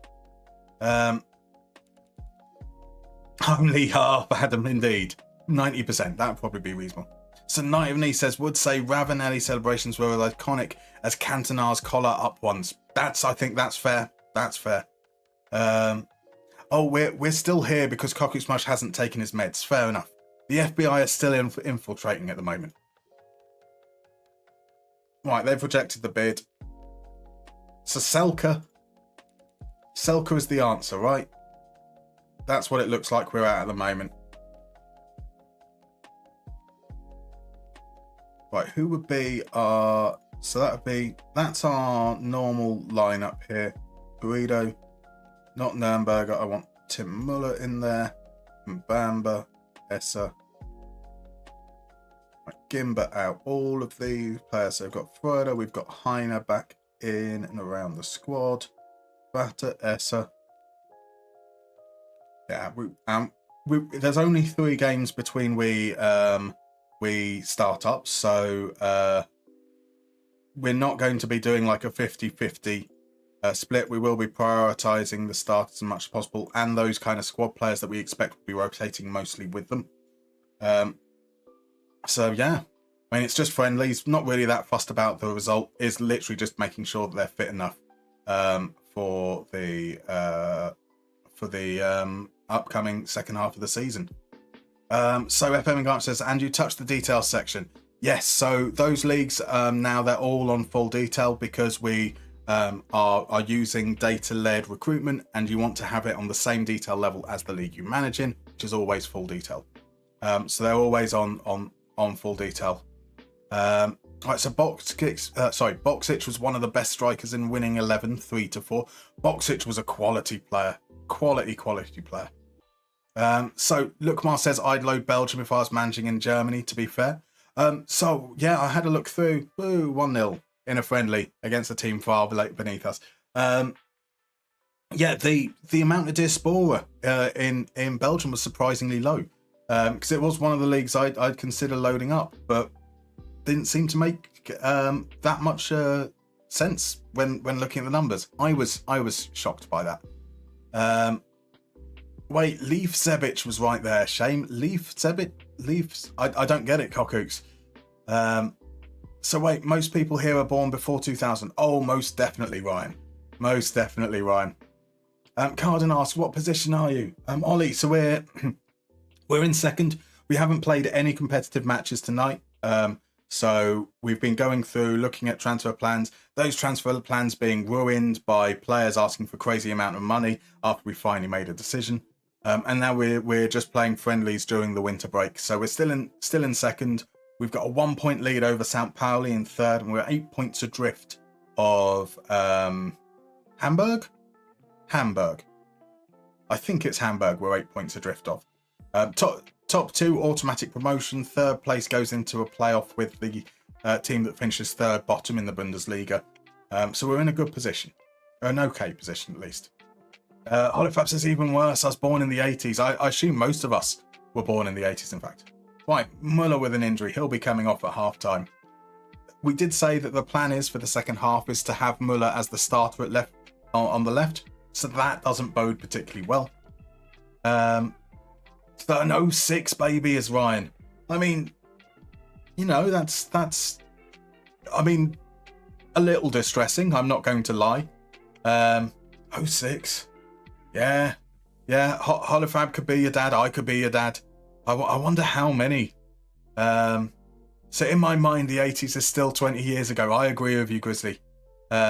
It's crazy to think, like, literally 2004 when Greece won the Euros. It's 21 years ago. 21 years ago that was. Just turned 19 if that makes you feel even older. Shh. Don't want to hear any of that. So Dear Basis 2000, I was almost a grown man. Exactly. Sounds a bit like Life's a Bitch. Life's a Bitch. I see. Okay, yes, that does work. That works quite nicely. So RJ was 17. Yeah, I was a little bit younger. I would have been 15 in 2000. So you were 11, DM bassist. You're a young whippersnapper. Am I dropping frames? I'm currently got it saying 0 drop frames. So is anyone else having? Crudmo's Energy's got some drop frames as well. Headset stream to no more than 720p. Quality is on auto. It bounces up and down. Interesting. Sorry, let me look here. I've been told that there has been some frames. Okay. 181. but we're pretty consistent at about 5 to 8 kilobytes per second. Right, yes. Let me track this as much as I possibly can. I'll see if that spikes again at some point. Right, so Muller needs to come off. That's going to be Hein. Which of these players do we need to make sure are getting game time? It's going to be Cooper, Forkel, Bonch, Nürnberger. Let's get further in. I'll get 45 minutes. Then the next couple of friendlies will probably be like 60-30. So Holofab says that it's just you. My new router and 1G internet should arrive tomorrow, thankfully. Is that along with the 40k figures, hopefully. So Khartib was born in 05 and I'm going to my 3rd year in college. 3rd year of college at 20. I suppose actually, yeah, 18, 19, 20. Okay, that does make sense. I can't do basic maths in my head. And Sims makes it 3-0. There we go. Pretty routine win this. Adam says, I don't know why, but when I hear 06, all I think of is Torsten Frings. Did he score a screamer in the World Cup that year? Is it just in my head? I honestly couldn't tell you. But Torsten Frings is a very 06 player, that's for sure. France won their first World Cup 27 years ago, and they still talk about it. RJ, let's be honest, if Belgium had won a World Cup, you would talk about it for the remainder of your life. Certainly, I talk about Greece winning the Euros at any opportunity I possibly can. Sedan Basis, think it might mostly be you, using Opera GX and it's turned to shit. That's not so good. Night of Knee, the 80s were yesterday, but my niece was also born yesterday, and she's already 24 now, so I was almost her age in 2000. What happened to me? Time, man. Time is cruel. Shorty was 22 in 2000. Ah, the good days, eh? The good days. So open the stream in Brave and it's working nice and smooth. Fabulous. Zenergy's using Firefox and thinking of changing. So maybe it's a Twitch. Like, is there like a Twitch optimism? Optimism? A Twitch optimization issue with certain browsers? Something I'll look into it, see if there are some recommendations on certain browsers, or maybe there's something I can change on my end that makes it, you know, maybe the bitrate I set it to works on better on different browsers and I can do something. So I'll certainly look into that. Right. Last 20 minutes or so, we'll bring on the rest of the... Here's a youngster, Christoph Scholter. Nemeth on for Sims. Lada on for Sauter. We don't need to give a team talk in a friendly. It's all good. Opera is good if you want Twitch and WhatsApp integration, but it's gone really downhill recently, having lots of issues with it, so probably going back to Brave. That's fair. Oh, Adam confirmed that there was a Torsten Frings mega goal. We'll have to watch it. Adam, you'd never see the English do this. I haven't seen the English ever mention a World Cup from nearly 60 years ago. Just the 60. So Ryan, the first memory I have of the World Cup was Lampard's over the iron goal against Germany. My dad took me out of school when you were 4 and said I was going to the dentist. Where did Parter say he's Irish? I mean, maybe he knew what the result was going to be and wanted to revel in the tears of the English. So Cockets Mercer's Twitch has been feeling down recently using Chrome. Fair enough. Catch22, apologies if this is like the 10th time you've answered this, but any advice on where to start creating your own FM skin? You've inspired me, Gasp. Head on over to the Sports Interactive forums, read the guides there. Like, there's a lot of great information in terms of starting with your extraction, kind of how very, very basic things work. There's a great thread there called the annual show your skin thread. What a finish from Nemeth. Where's that been all season? And like, there's from that thread you can see a lot of ideas and kind of understand what is possible, what isn't possible. But generally, trial and error. Try things out, get frustrated, Abandon ideas, come back to them. It's all about just trying out little things. Just start with one page, focus on that, focus on the things that you want that you've seen elsewhere, and then start expanding from there. So I believe that there used to be some sort of partnership with Twitch and Opera, and that stopped being a thing, so now it's a bit shit. That would explain a lot. Shorty says it's fine and you're using Edge. Whoa. Is Edge usable? No, that's unfair. That's unfair. I have heard that Edge is a lot better after its reputation got absolutely hammered. Right, Xenergy's off for a little bit. Adams mentioned the SI forums. Exactly, perfect. Knight of Knee forgives us for the Greek Euro win, but it's a harsh blow for Portugal that time. I mean, look, I appreciate you being here, Knight of Knee, first and foremost, right? I love you being here, but I do need to say that we did beat you twice. The opening game, you're hosting the thing, and you lose the opening game and the final. No robbery there. I mean, both games you probably deserve to win, but the fact that we beat you twice just shows how amazing that Greek side was. Arguably, I don't want to go too far with this, but arguably Greece at that period of time is the greatest team in the world, maybe the greatest team of all time. But I know there's talk about the Hungarians back in the early eras, or maybe Brazil in the 70s.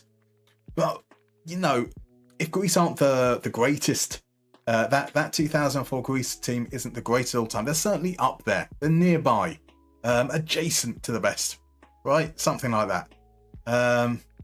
So Lokamar says, you've just noticed that Celtic are managed by the dude that used to be at Leicester. They are indeed, Brendan Rodgers. I'm going for Neil Lennon. I don't think he was in the Beatles, he's just in football. Beautiful stuff. Ryan is an Edge user as well. I don't think I've used Edge for years. Crazy. It's generally meant to be one of the better browsers now. There we go. I know we're talking about the browser, but what a wrestler. So Catch-22 is front-end developer, and Edge is fine, but because all of us spell PTSD with IE, I couldn't bring myself to recommend it. Yeah, that's fair. So Knight says, exactly, we hosted it and lost all against you. It's probably a golden generation for Greece. Let's face it, Greece are never winning anything again. That is the peak, and it's never being touched. So Edge is built on Chromium though, isn't it? So I have to use it at work and never had any issues. That would explain a lot. Thunderstar is in. Welcome in, my dude. How are you? Thank you very much for the follow. Lovely to see you. I was going to say, who you playing with in FM? Who do you support?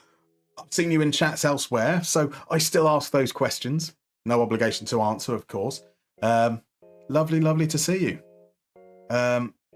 Right, so DMB says, I know we talked about finding an unexec player in the retro database. Neil Clement is topping most of my lists as a new centre-back for Parma. He's ticking all the boxes.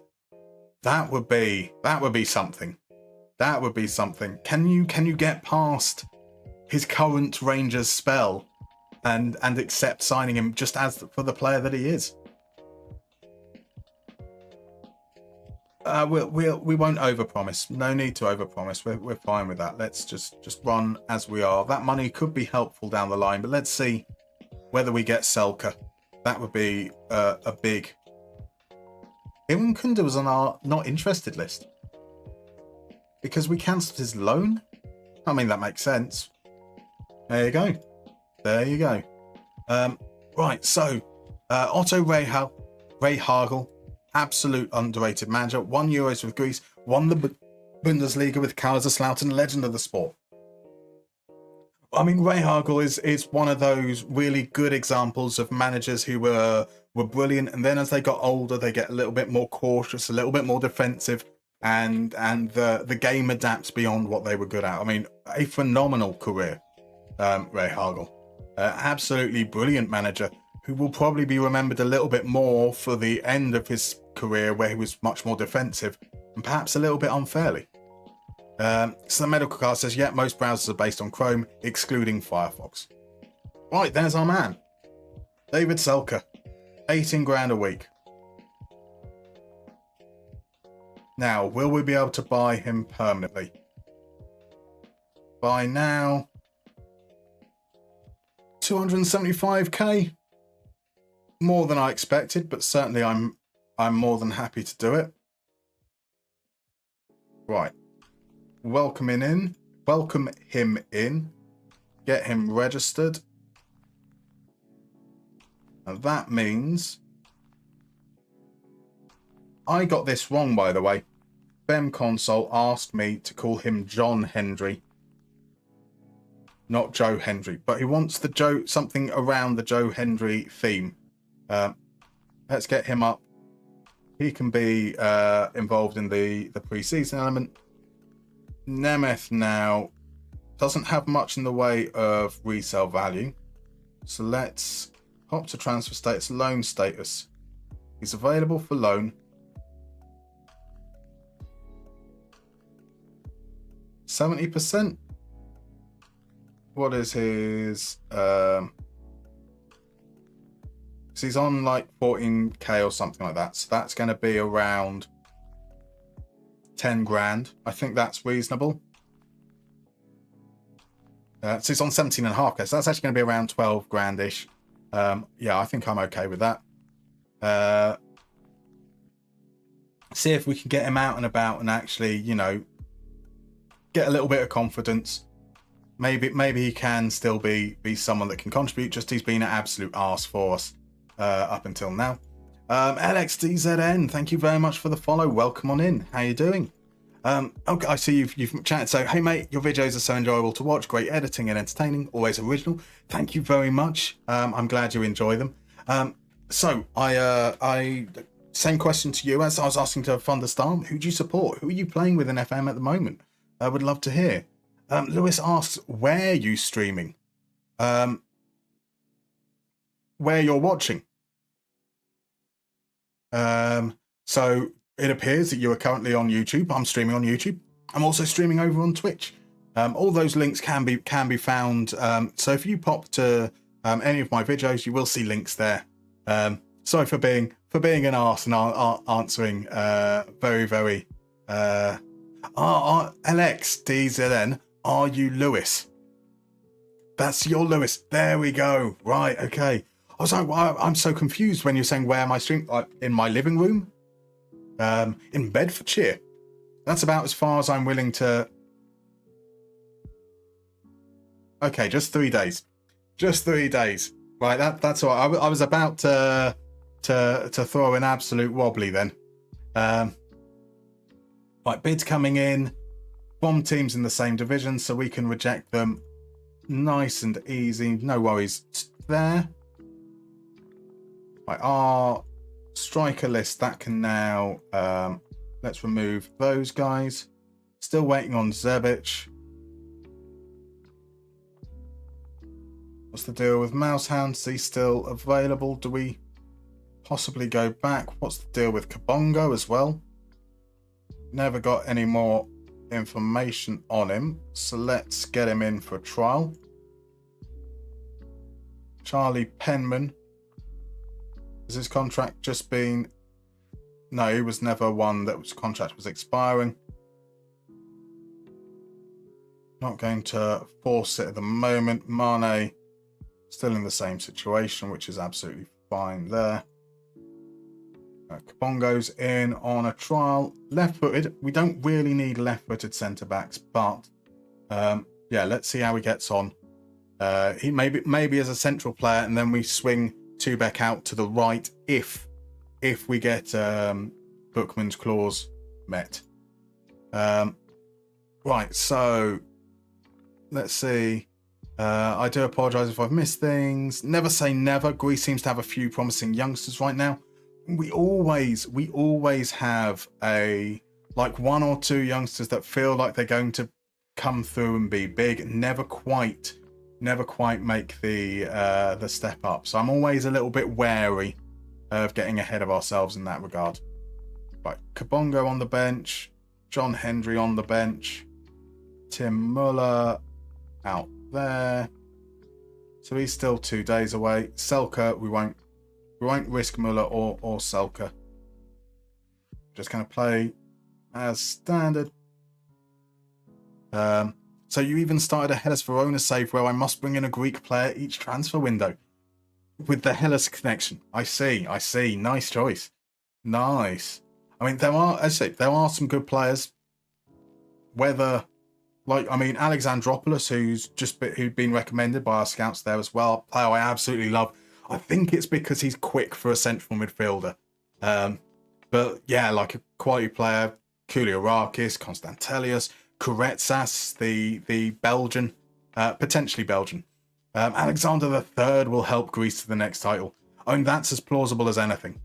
Right now, you're trying to save up a war chest to get Konstantelius, a fine player. And RJ says, not sure who Kuretsas will end up playing for. Exactly. I think Kuretsas he's been with Belgium all the way through the youth setup. It's not like Greece aren't aware of him, so I assume that he's, kind of committed on that side of things. So I expect he's going to be a Belgian full international. Knight says, took us a long while to get to the Euro after that. The epic Ida goal after CR7 had been subbed out due to injury, but patrolling the sidelines, shouting like he was the manager. Indeed. I mean, is there not something almost poetic about the fact that for the entirety of the Ronaldo era, it took him being injured and Ida being on the pitch to get the trophy? Lukmar says, rehackles, as we call him in Germany. I like that. So Thunderstar supports Chesterfield. Interesting. I take it you're what are Chesterfield up to nowadays? I remember, again, we've been talking about all being old farts. So I remember 20 years ago, they were on the cusp of the championship and looking like a team that they had that amazing FA Cup run. God, how long ago is that now? That might be 30 years ago. The good old Spireites with the crazy church with the twisted spire. What a lovely place Chesterfield is. I believe in John Henry, says GNG. Indeed. All those strikers scouted to end up with Selke. If he's the player, he's the player. It's not actually on your screen. Musterman is literally in your house. Shh. Catch 22er. Don't let them know. So Crudmo Synergy, says, could you not try Mousehound on loan? Yes, but the reason that Mousehound isn't currently with us is because we had him on loan and they cancelled the loan. We agreed that we'd have him as a squad player. We used him as a squad player, and after something like 6 games into the season, they recalled him. So I don't want to bring him in on loan again because they'll probably just do the same.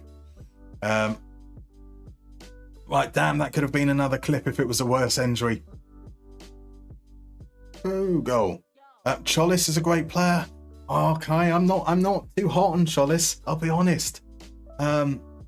Look, he moved to Norwich very, very young. And this is what I think happens a lot with Greek players, whether players like Kostas Manolas, even Socrates, who's quite a lot of players that moved to Germany, in fact. But Cholis moved to Norwich quite young and not really helped their development at all. And maybe he'll get there. Maybe he'll get there, but I'm just not convinced he's going to reach the heights that was predicted for him. Hank is in. Welcome in, my dude. How are you, sir? So Zenji says, sorry, I missed that. Long day. No apology needed whatsoever. Kai says he was the best player in the Zweite Bundesliga last year. That's good to hear. That is good to hear. As Guido sends it in, Bookman heads it wide. Right, Guy, we're falling like flies. I say we're falling like flies. We had a small injury for a left back, a small injury for Selke, and a small injury now for Guy. We still don't have a right wing back to bring in, so Nürnberger can play that role. John Hendry, Bongo. Do we want any of these? No, I want Essa back out there getting fit. Hendry can come on a little bit later. Forkle over Cooper. Rocco Vata.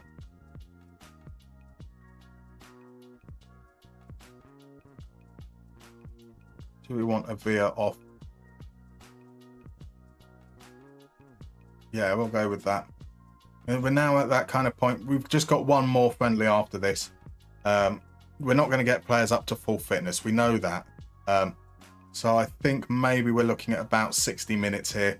Then we'll make the changes. In the last game, we'll look at about 75 minutes. And we should kind of be on the cusp of green, I hope. Night of Need, 90-year-old Cristiano Ronaldo lost to Karagounis, Katsourannis and co, the greatest players in the history of the world. Oh, I love Katsourannis. What a player. What a player. Nürnberger misses a penalty. Shout at him and tell him he's an idiot. Even though it's just a friendly. Right, RJ's off to bed. Thank you very much for dropping by, my dude. Have a lovely, lovely evening sleep. Right, Kabongo. Trying to impress with the attacking output, which is fair because it doesn't look like we're going to have to worry too much about the attacking prowess of the opposition. And as I say that, here we go. Here comes the equaliser. Almost. Good save from Sauter. Takis Fissas for the third Benfica player of that team. Who was it? It was who was the Benfica manager at the time? It wasn't Santos. But yeah, there was the Benfica manager was like, fuck it, I'm just bringing in all my former Greek players. And it didn't work that well for them.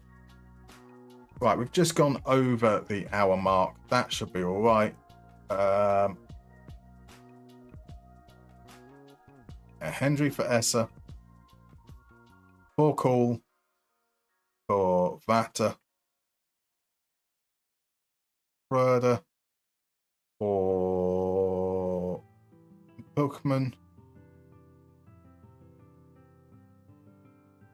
I want Bonch to get decent amount of game time. Oliver Cooper on for Hine.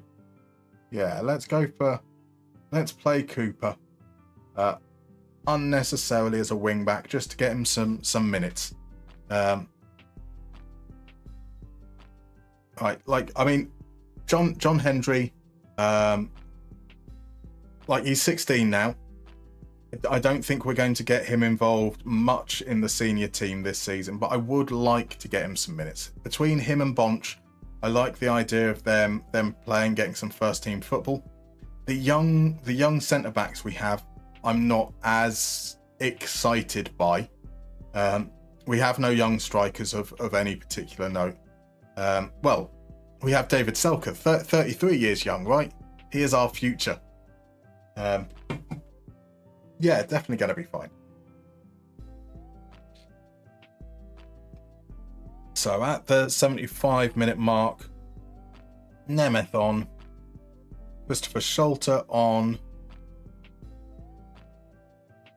Lada on, so Justin Bamba to play out the game. It was actually the only Benfica at the time. Those above came in after the Euros.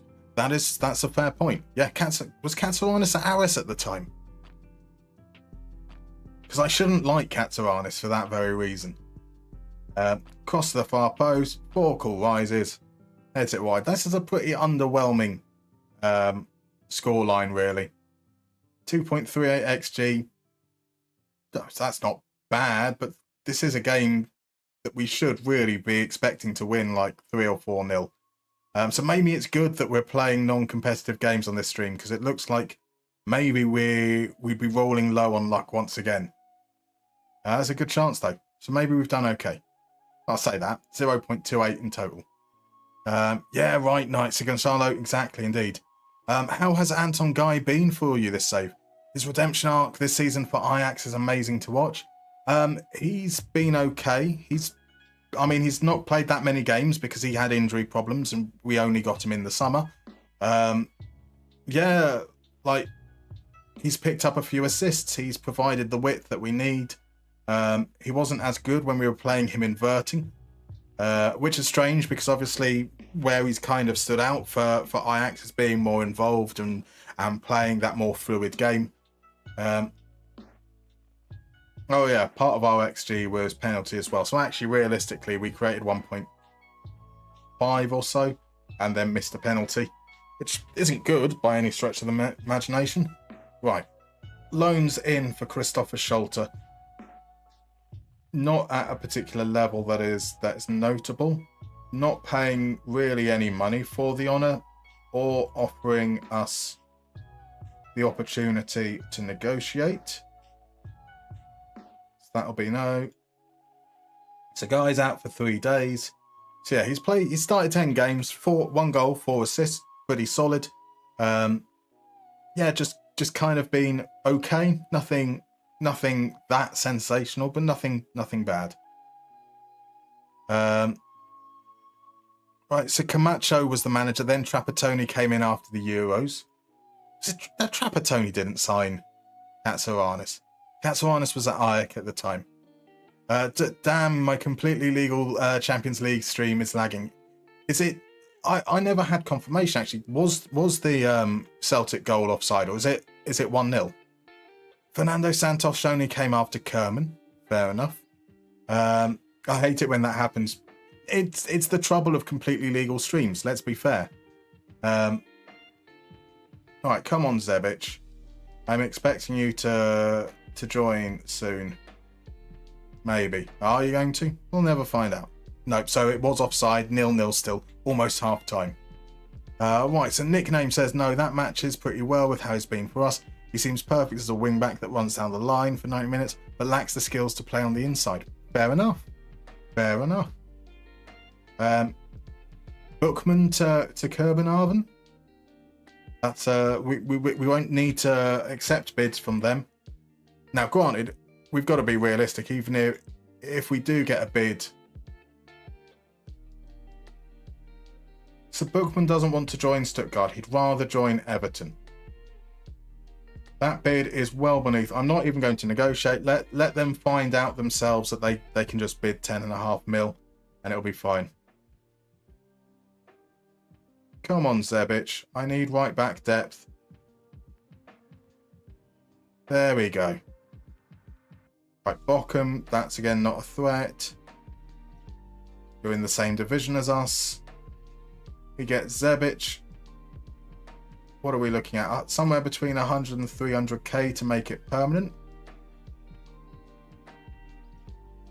So buy now, 50k. Beautiful. That I'm okay with. So he can be our backup right back. He's gonna play some part this season, that's for sure. But he's not going to necessarily be like a major part going forwards. We'll see how he develops. Right, by the way, Wisperio and Derek Minhard, thank you very much for the follows. Welcome in, gents. If you're comfortable chatting, let us know who you support or who you're playing with in FM.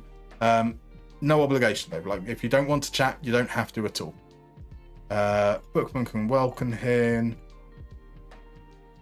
So the only real thing now is if we get that bid for Bookman, we potentially look at bringing in Mane. I might see. Not willing to talk? No. Okay. Yes, that's still that case. Kabongo didn't really necessarily do much in that half to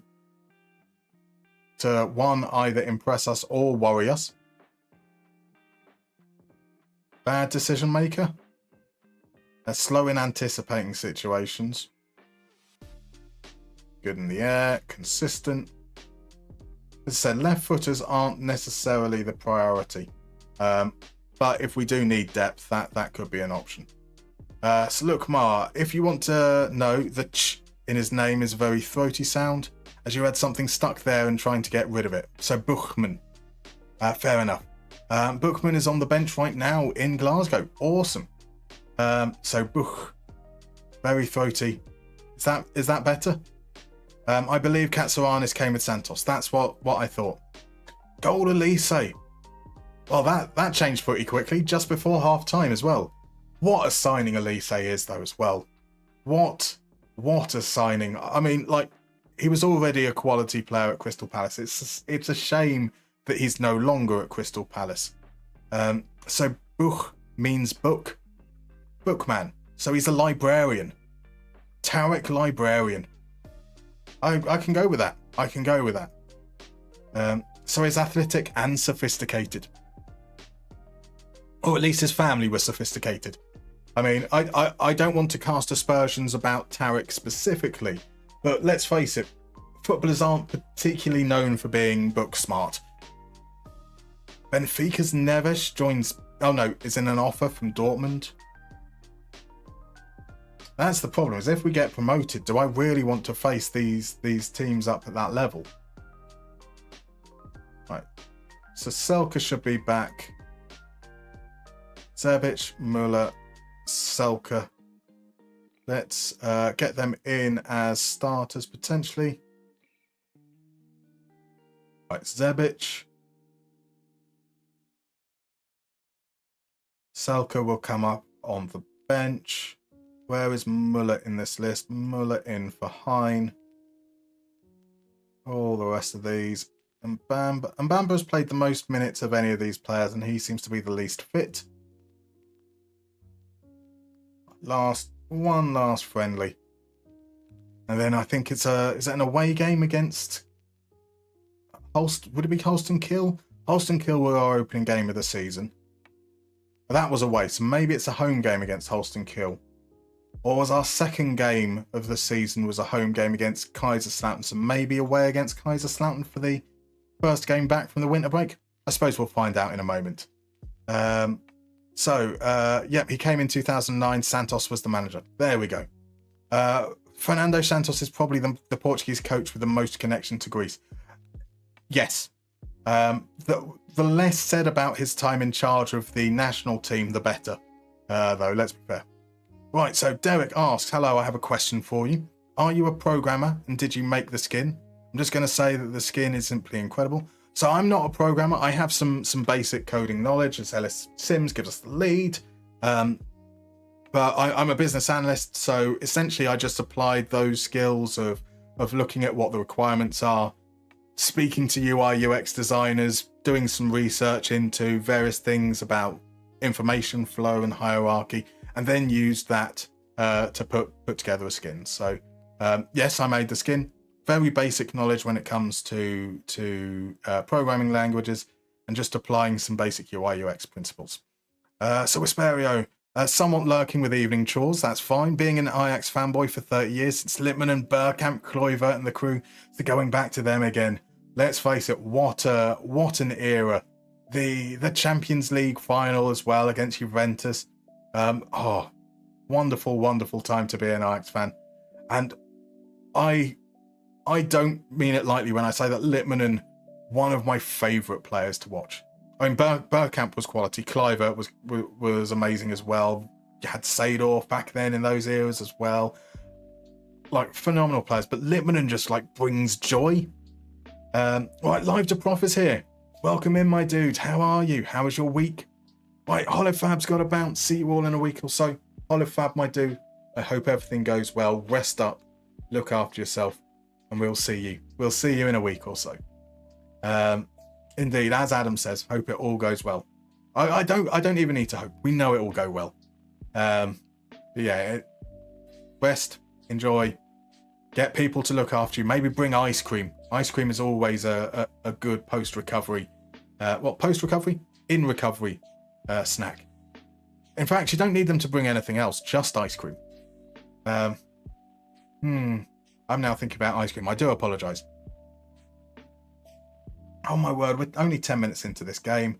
It's just been highlight against highlight. So let's pop that over on there. We'll just get through the games, make the substitutions, and it doesn't really matter the scores here, the results. So Zenergy, as a Man United fan, it pains me to say that Bergkamp is probably one of your favourite players of all time. It certainly shouldn't pain you. You should be happy to recognise the quality of such a player, even if they played for Arsenal. So Titanium Nick is in. Welcome all the way over from Greece. Work as a business analyst as well. It's a very, very useful skill set to have, especially when making things. Nickname says they don't make them like Bergkamp and Lippmann anymore. They don't. I think the demands of the game has bypassed them. I think that kind of player needs to be able to offer a lot more, especially right now in an era of pressing. But football's cyclical, right? So we're going to eventually have that era of the Bergkamps and Littmanens again. Bergkamp has one of the best goals ever, absolutely. Against Newcastle, Dabazas is still having nightmares, indeed. Glorious, glorious. Oh my! Load FM, welcome in, sir. How are you doing? How was your stream this evening? Welcome on in, Raiders. Lovely to see you all. We are currently just playing the final friendly of the winter break. We're in our 6th season we're in the 6th season of the save, our first full season with Darmstadt in the Zweite Bundesliga. I'm hoping to get promotion up to the top division. So you've joined just after we've had a stream largely focusing on data and finding our transfer targets, where largely the outcome has been that all the players we want crazy amounts of money, and our contract talks have broken down. But we have signed one player. Well, we signed two, actually. We signed two players. This young lad, Zebic, and this fella, David Selke, FM legend, is now 33 years old. And he's going to come in and he's going to solve our goal-scoring woes, or something like that. I'm not convinced. I'm not convinced at all. Well, I think it's just going to be Selke coming on. Guy isn't really fit enough to... I think getting these guys minutes is going to be the most important element of what we do there. So Damon is in with the raid. Welcome in, my dude. I hope you're doing well. Gunshale says it was an amazing goal. It was. We're talking about Bergkamp's incredible goal against Newcastle. We are very much reminiscing right now. DM says, Selke the GOAT. I prayed for this and it happened. It did indeed. It did indeed. You paid for this and it happened. You did that as well. I mean, I'm quite cheap, really, aren't I? I mean, it cost one gift subscription and that was it. David Selke is in. I mean, so because it's a friendly against non-league type side, we're not really bothered about it from a tactical perspective. We are really just trying to get through it at a decent pace. We're going to look to bring a couple of changes on, though. That's going to be, you need to come on. Nuremberg, you're in reasonable condition. Werder can come on for...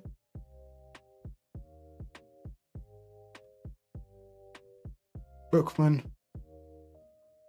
I think that should be enough to see us out. Maxidan, thank you very much for the follow, my dude. So, who are you currently playing FM with? Who do you support? Love to hear from you.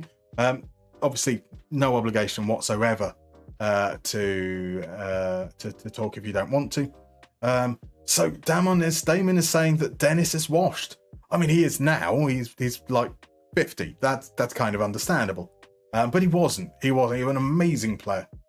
Such an incredible player. Let's just... It's not the statistics! It's not the statistics! You tell me! How do you measure somebody that could balance a balloon in a wind tunnel on a needle? Oh, Dill, you absolute gentleman. Resubscribed for 4 months? Insane. That's insane. Oh, thank you very much, dude. What up? How are you, Dill? Lovely to see you in, my man. Adam is claiming that I'll turn on Selke like I did Shambosh. I mean, it's possible. It's inevitable. In fact, the Basis says it's inevitable. What about that? Lukmar hopes that Selke will be shit for us. It'll be such a meme. I mean, let's face it, he's 33 now. He's not going to be a long-term solution. Right, Tim Muller is injured. He does have quite an injury history, to be fair. 1, 2, 3. Always injuries.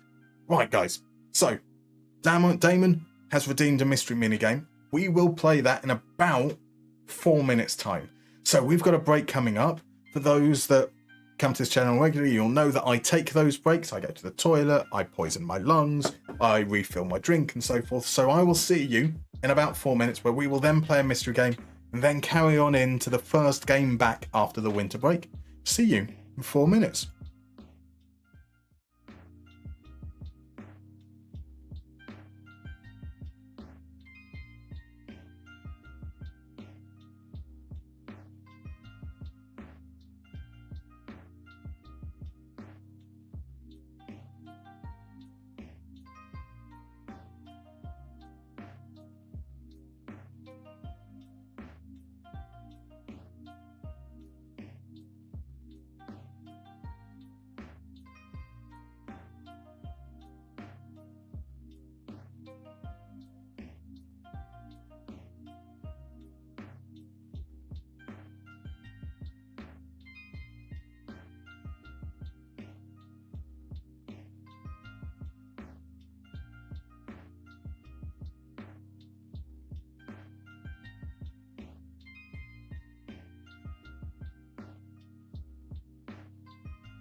Right, welcome back.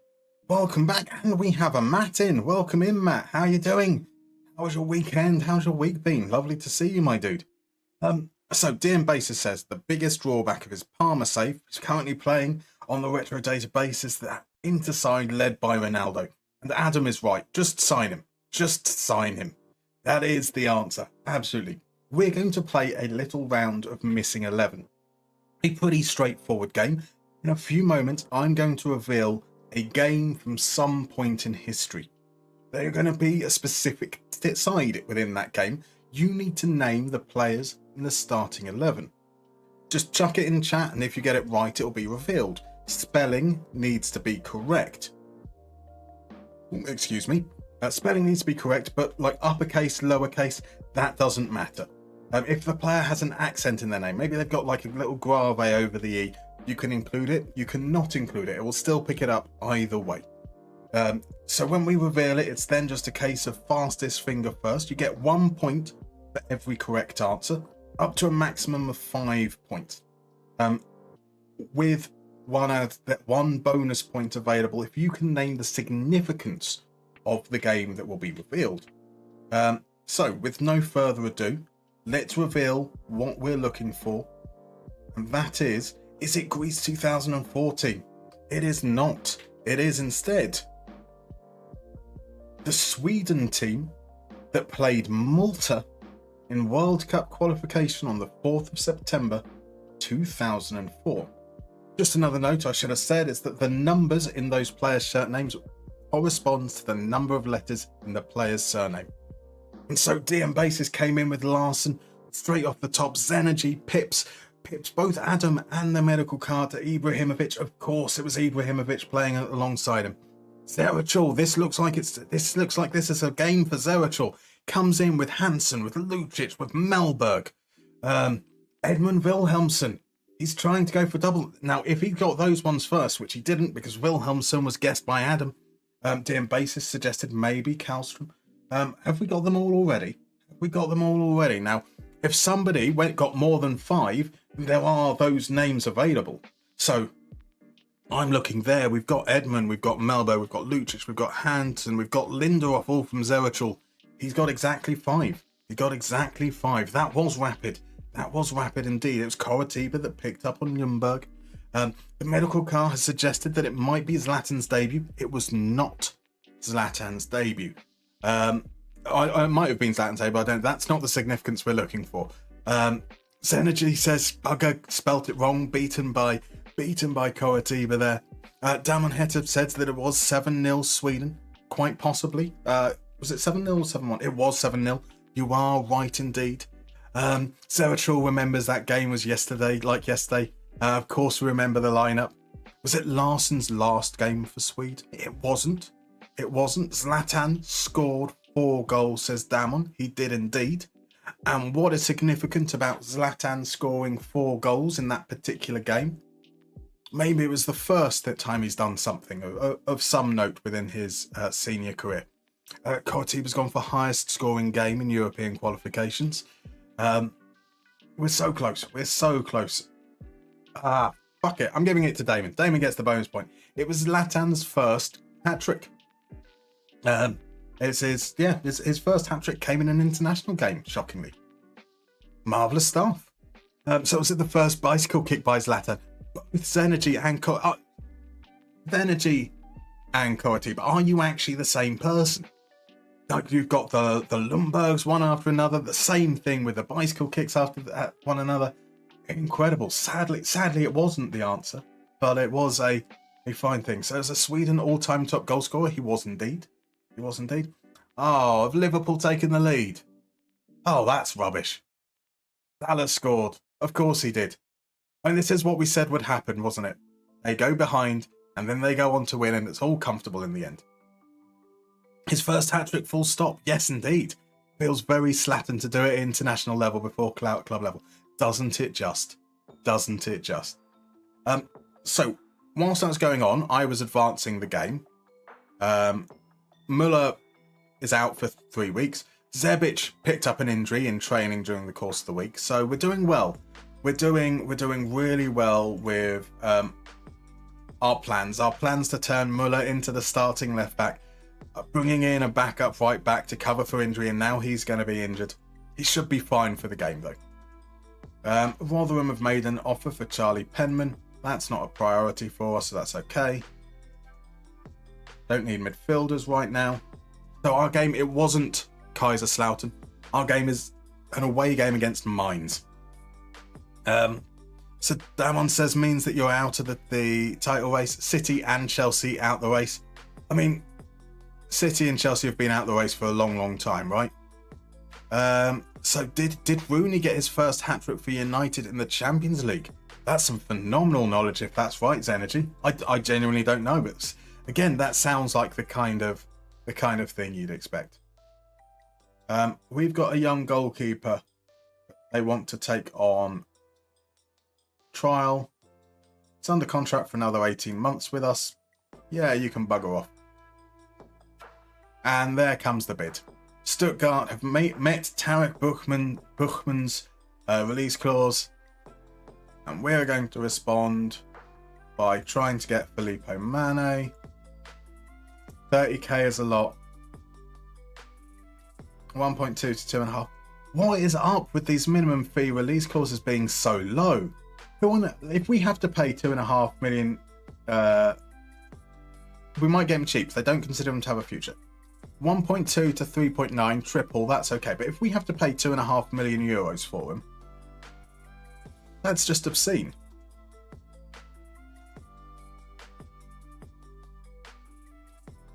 I'm just going to say I'm not sure about the demands, but then bid. Let's say 10%, lock that in. Bid at 1.2, yeah, should be fine. 30k a week is going to be dear, but he will be coming in potentially as a starter. Is more interested in going abroad. That's understandable. You don't get to choose the role. Regular starts, fine. Important players, fine. That's a no. That's a yes. Come on, let's say 5 milli. 30k. Up to 44.5.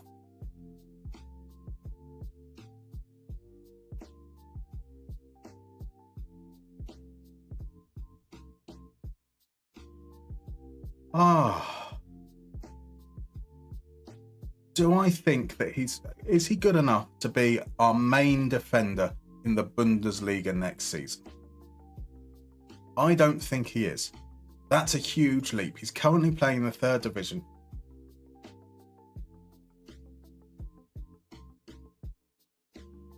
Tackle win rate has gone up to 93%. Header win rate at 78% is good. He might be, actually. He might be.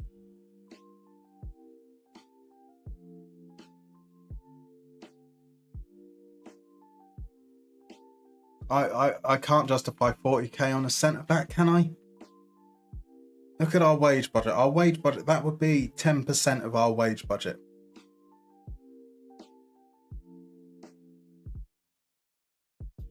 Can't do it. Can't do it. I mean, I can do it. It could be a thing that we worry about later down the line, but it just feels wrong. Can we speak to the man yet? No, we can't.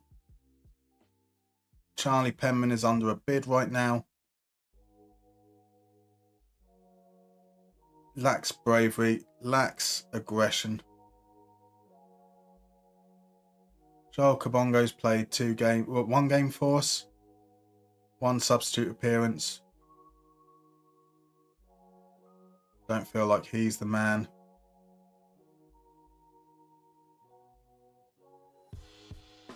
This has been a bad transfer window for us, I think would be fair to say. So far, we've basically signed our 4th choice striker. Struggle to find a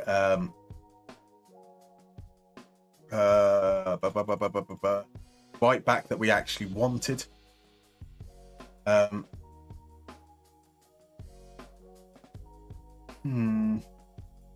So what's my issue with Paul?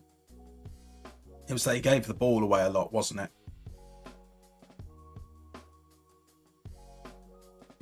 So these are players whose contracts are expiring.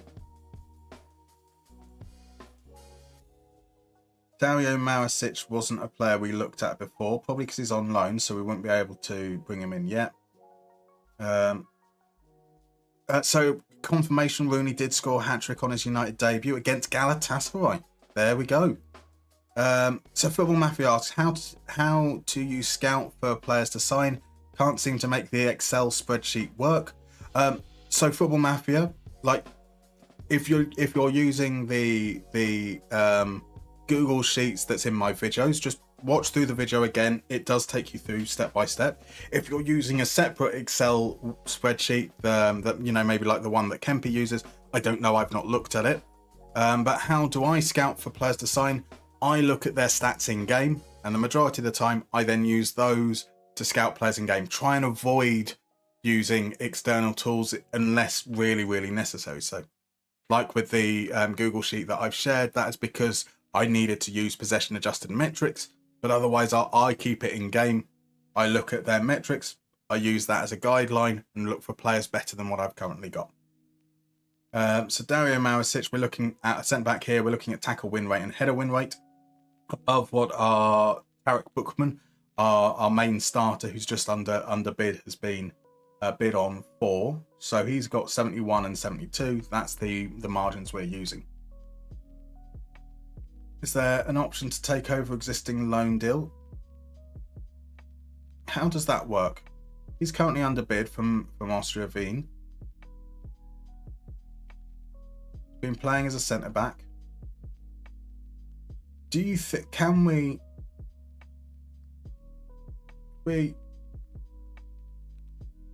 he's got a future fee release clause.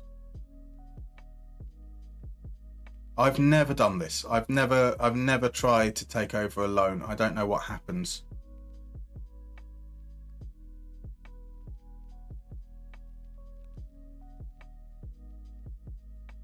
So what happens? What's the bid? Just, I don't get it. I have no idea what happened there. So no, mathematically you're out today, as Liverpool needed 1 to knock City out and 3 to knock us out. Really? Crazy. Crazy. I'm buying a 2-0 up. Harry Kane, was it from the penalty spot? It's always from the penalty spot, right? 40 Kane seems excessive. It does. Benfica are winning. Marvellous. Greek goal for Benfica suits the conversation. Marvellous. Marvellous. That's what we like to hear. Right, Synergy. If it makes any difference, he's earning a lot more than that in your current save. Not that I want to influence anything or annoy anyone. Like, he may well be worth it, but for us, for him to be earning more than 10% of our entire wage budget, for a player that hasn't actually proved himself at the level, nor the level above that we're aiming for, that would just be a bit reckless. It wasn't a penalty for Kane. Crazy. Right, so, okay, I see. I'll try to focus on the stats in game. Marvellous. Matt's confused. Not difficult, to be fair. Oh, confusion is good. Confusion is fun. Right, so we can run with the quick pick right now. So we've got players who are injured. Garrido and Mbamba swap round. Nemeth out for Vata. So that would be Bookman, Tubek, Avia. Standard stuff.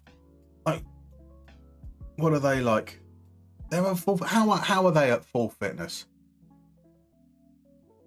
How are they at full fitness from just 2 friendlies?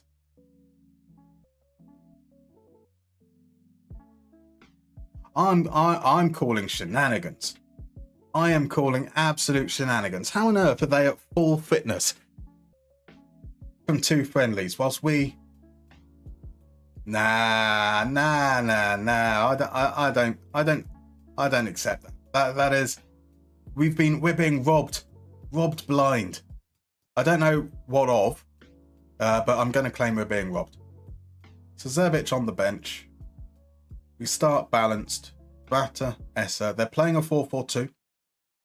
So this should work out really well because we've got numerical advantage in our back line.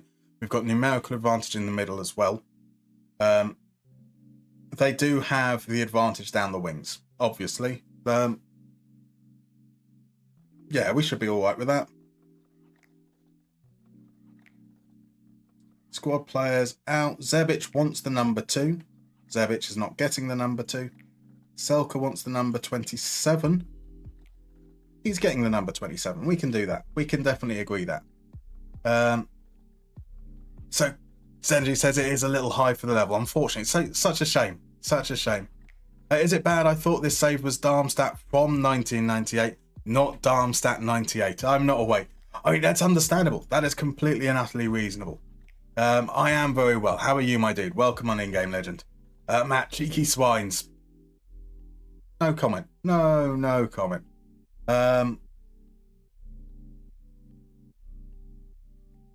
If we carry on, do we trust our assistant? We do. I have faith. Can you believe it? We're going to play a competitive game tonight. We've actually made it all the way through to competitive game. Selka's on the bench. Zebic is on the bench. Both our right backs need fitness tests because they're kind of injured. Our left back is currently a central midfielder because the player we were going to start is injured. Our backup centre back's injured. This is going well. This is going well. We've nailed this transfer window. Press continue and everything. I know, it's crazy. Right, early throw in. Here's Nürnberger, plays it to Sims. Avir's got to go all the way across here, surely. There's Bookman. Out to Guy, feeds Garrido straight away. Good tackle, but it's fallen to Guy. Guy got to get the cross in. Get the cross in, Guy, to the far post. Sims. Oh, Sims. It's a good chance. Had Selka been there, that would have been 1-0. And we're now about to concede. Right, Adam is off. Thank you very much for dropping by, my dude. Hope you have a lovely evening. Right, Carlos Belabor. Now I remember this mine side. This mine site that has Belabor, has Nathan Ngumu as well. Quality team. Right, Vata. Inside to Guy. Guy's going to take a shot from distance, and that is high, wide. In the words of the commentary, not very handsome. Right, so we've had a couple of chances. That's okay. From a possession point of view, reasonably even. They've had a lot of final third passes, but their chances seem to be coming from set pieces rather than open play as Meyer sends it into the far post. Sims gets it clear. Now Essa has a chance to counter. He's going to just keep his head down. He beats his man. Look at Essa go. Finds Sims. Out to Garrido. Garrido finds Vata. Vata's in behind Vata. Oh, what a wank shot. That was awful. That was awful. Right, let's encourage the guys into the last 10 minutes. On to our third yellow card as well. We're going to need to tell players just to calm it down in the second half. Anton Guy! Boom! The team will love the goals we drop to be part of the wave. Darmstadt winning under Mika Aritalo. Not just you get the delay between me clapping and it syncing up, but I also clapped really badly. I almost missed my own hands. I'm good at this. I know what I'm doing. Oh dear. Right, Vata. Beat it back to Guy. Guy inside to Garrido, and Bamba tries to curl one. And even if he kept that down, it would have been straight at the keeper. Right, got to be happy with that. Like, from a momentum standpoint, it's been in our favour. We've created the chances. That is good. What isn't so good is the fact that we do need to ask players to ease off tackles. We need to ask you to. We need to ask you to. We need to ask you to.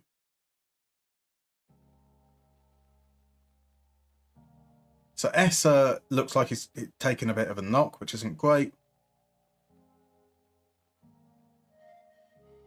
Oh, do we make the subs now? I do make one sub now, and that's going to be Nürnberger off, so we can take him off, ease off tackles. Essa we don't expect to last through the game. We will need to bring someone on from Bamba. Should be Fröder, most likely. We'll save that a little bit later into the game. Avir, just keep your calm, keep your cool, watch it through. Pro streamer, exactly, Zeratul. Lord Anton says nickname. Indeed. There we go. After I was saying that he's been underwhelming, comes in with a big moment. Not underwhelming, just kind of fine. Like, right, here comes Ngumu. Ngumu's got so much space. No one's challenging Ngumu, but Bookman gets across in the end. It's a standard thing. We need to tell her to focus as we come into the second half. Just let him run through completely unchallenged. Cross to the far post. Souter with the claim. Good lad. Good lad. Right, Gay feeds Mbamba. And Vata's touch is bad. Loses out. Music into Belabor. Ngumu. Ngumu seems to be perhaps the key for Mines in this second half. Out to Pavlyuchenko. Chino. Richter. Now, maybe we should... This is limp. This is limp defending. Maybe. I know this is a crazy idea, right? But you try and tackle the player. Like, don't just watch as he runs past. Engage. So, Matt says, think Germany might be the next save possible in FM26. Not sure the team yet. If I do, what is it about Germany that's appealing to you, Matt? And why wait to FM26? You've got 8 months, at least. Right, Amenda out to Pallavicino. Pallavicino's out. Why are we... Somebody.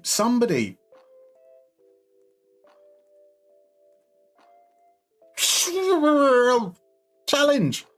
Like, that was the slowest run I've ever seen. Like...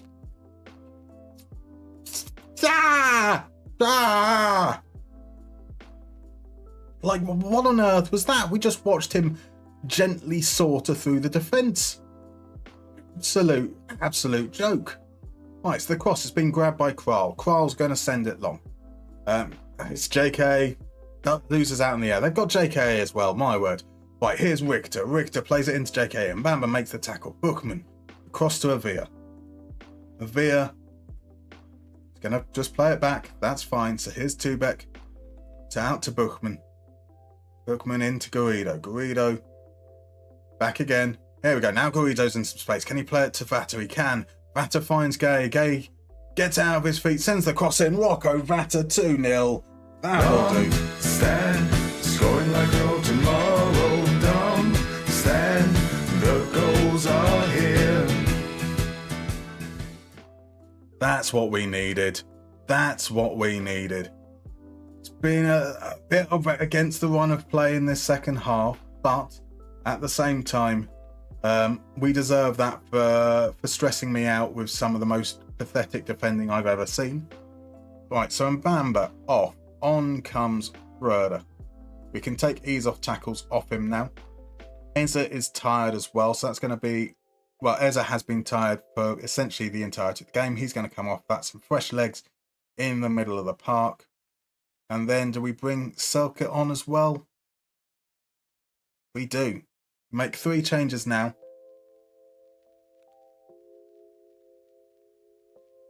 Hopefully, you know, maybe a third goal now would be quite nice. Right, sent long. Lau heads it into Ngumu. Jonathan Kusasari tries to create some space, feeds Richter. Richter shoots straight at Sauter. And that's behind for a corner. Merkin's come on to replace Ngumu. Everybody needs a pubic beard. On comes Merkin. Corner sent to the far post, Sauter claims. So Stephen Lipe has started another building nation. May as well with that long till next game. Exactly. Like you've got... Where are you going for, Stephen? What country have you picked out? All right, Vata finds Cooper at the edge of the area. That shot was rubbish. Matt has done Spain. He's done Italy. He's done England, Iceland, Denmark. That's a good save. Good save from Avir's free kick. Denmark, Republic of Ireland, and now Bosnia. I've done a few leagues. Indeed you do. But what is it about Germany that you think that excites you? What is it that... or is it just a case of throw a dart on a map and that's one that hasn't been done, you haven't done yet? Right, last 5 minutes. Guy and Garrido are both shattered. I don't really have an option to replace Garrido, so it will just be Guy. That's going to be Zevic on for his debut, which means I say no pressure. No pressure, lad. As we look to see things out last 5 minutes or so. Okay, I think we're good. That is a way to start the second half of the season. I assume. There we go. Beautiful stuff. Beautiful stuff. Darmstadt scoring, Aratalo's growing, Nick has got us going Darmstadt scoring, Aratalo's growing, watching all the players taking you to places that we never been before. They now Darmstadt scoring to that Aratalo beat. Darmstadt scoring to that Aratalo beat. Boom, 2-0, off to a good start. Nice work, everyone. Right, how does St. Pauli get on? St. Pauli don't play straight away, so that doesn't make much difference there. Hamburg held to a draw by Saarbrücken. That's a surprise result. So we're within 6 points of first now. And it's done that thing where it goes on to the next day. pop them on rest. Marvellous. Could that be Bookman's last game? Our next game is going to be against Holston Kiel. Nothing of any major note there. And 18 games means, right, so what this means now, we have 16 games remaining for the season. We're back streaming tomorrow evening. We're going to be streaming tomorrow evening. We're going to be streaming on Friday evening as well, which means a nice balance of 8 games tomorrow, 8 games on Friday. That is exactly what I'm saying. It is the end of the stream tonight. We're going to head on out, see who's out and about. So Matt says basically, yeah, you just want to try it, seen the rules, they're good. Thinking about an academy challenge, that sounds absolutely fine. Right, so YouTube, I'm going to say good night to you first, and then over on Twitch, we're going to raid out. Thank you very much for dropping by. Been lovely to see you all. If you fancy, for whatever reason, to come along and watch another stream, tomorrow evening, 6 p.m. GMT, Greenwich Mean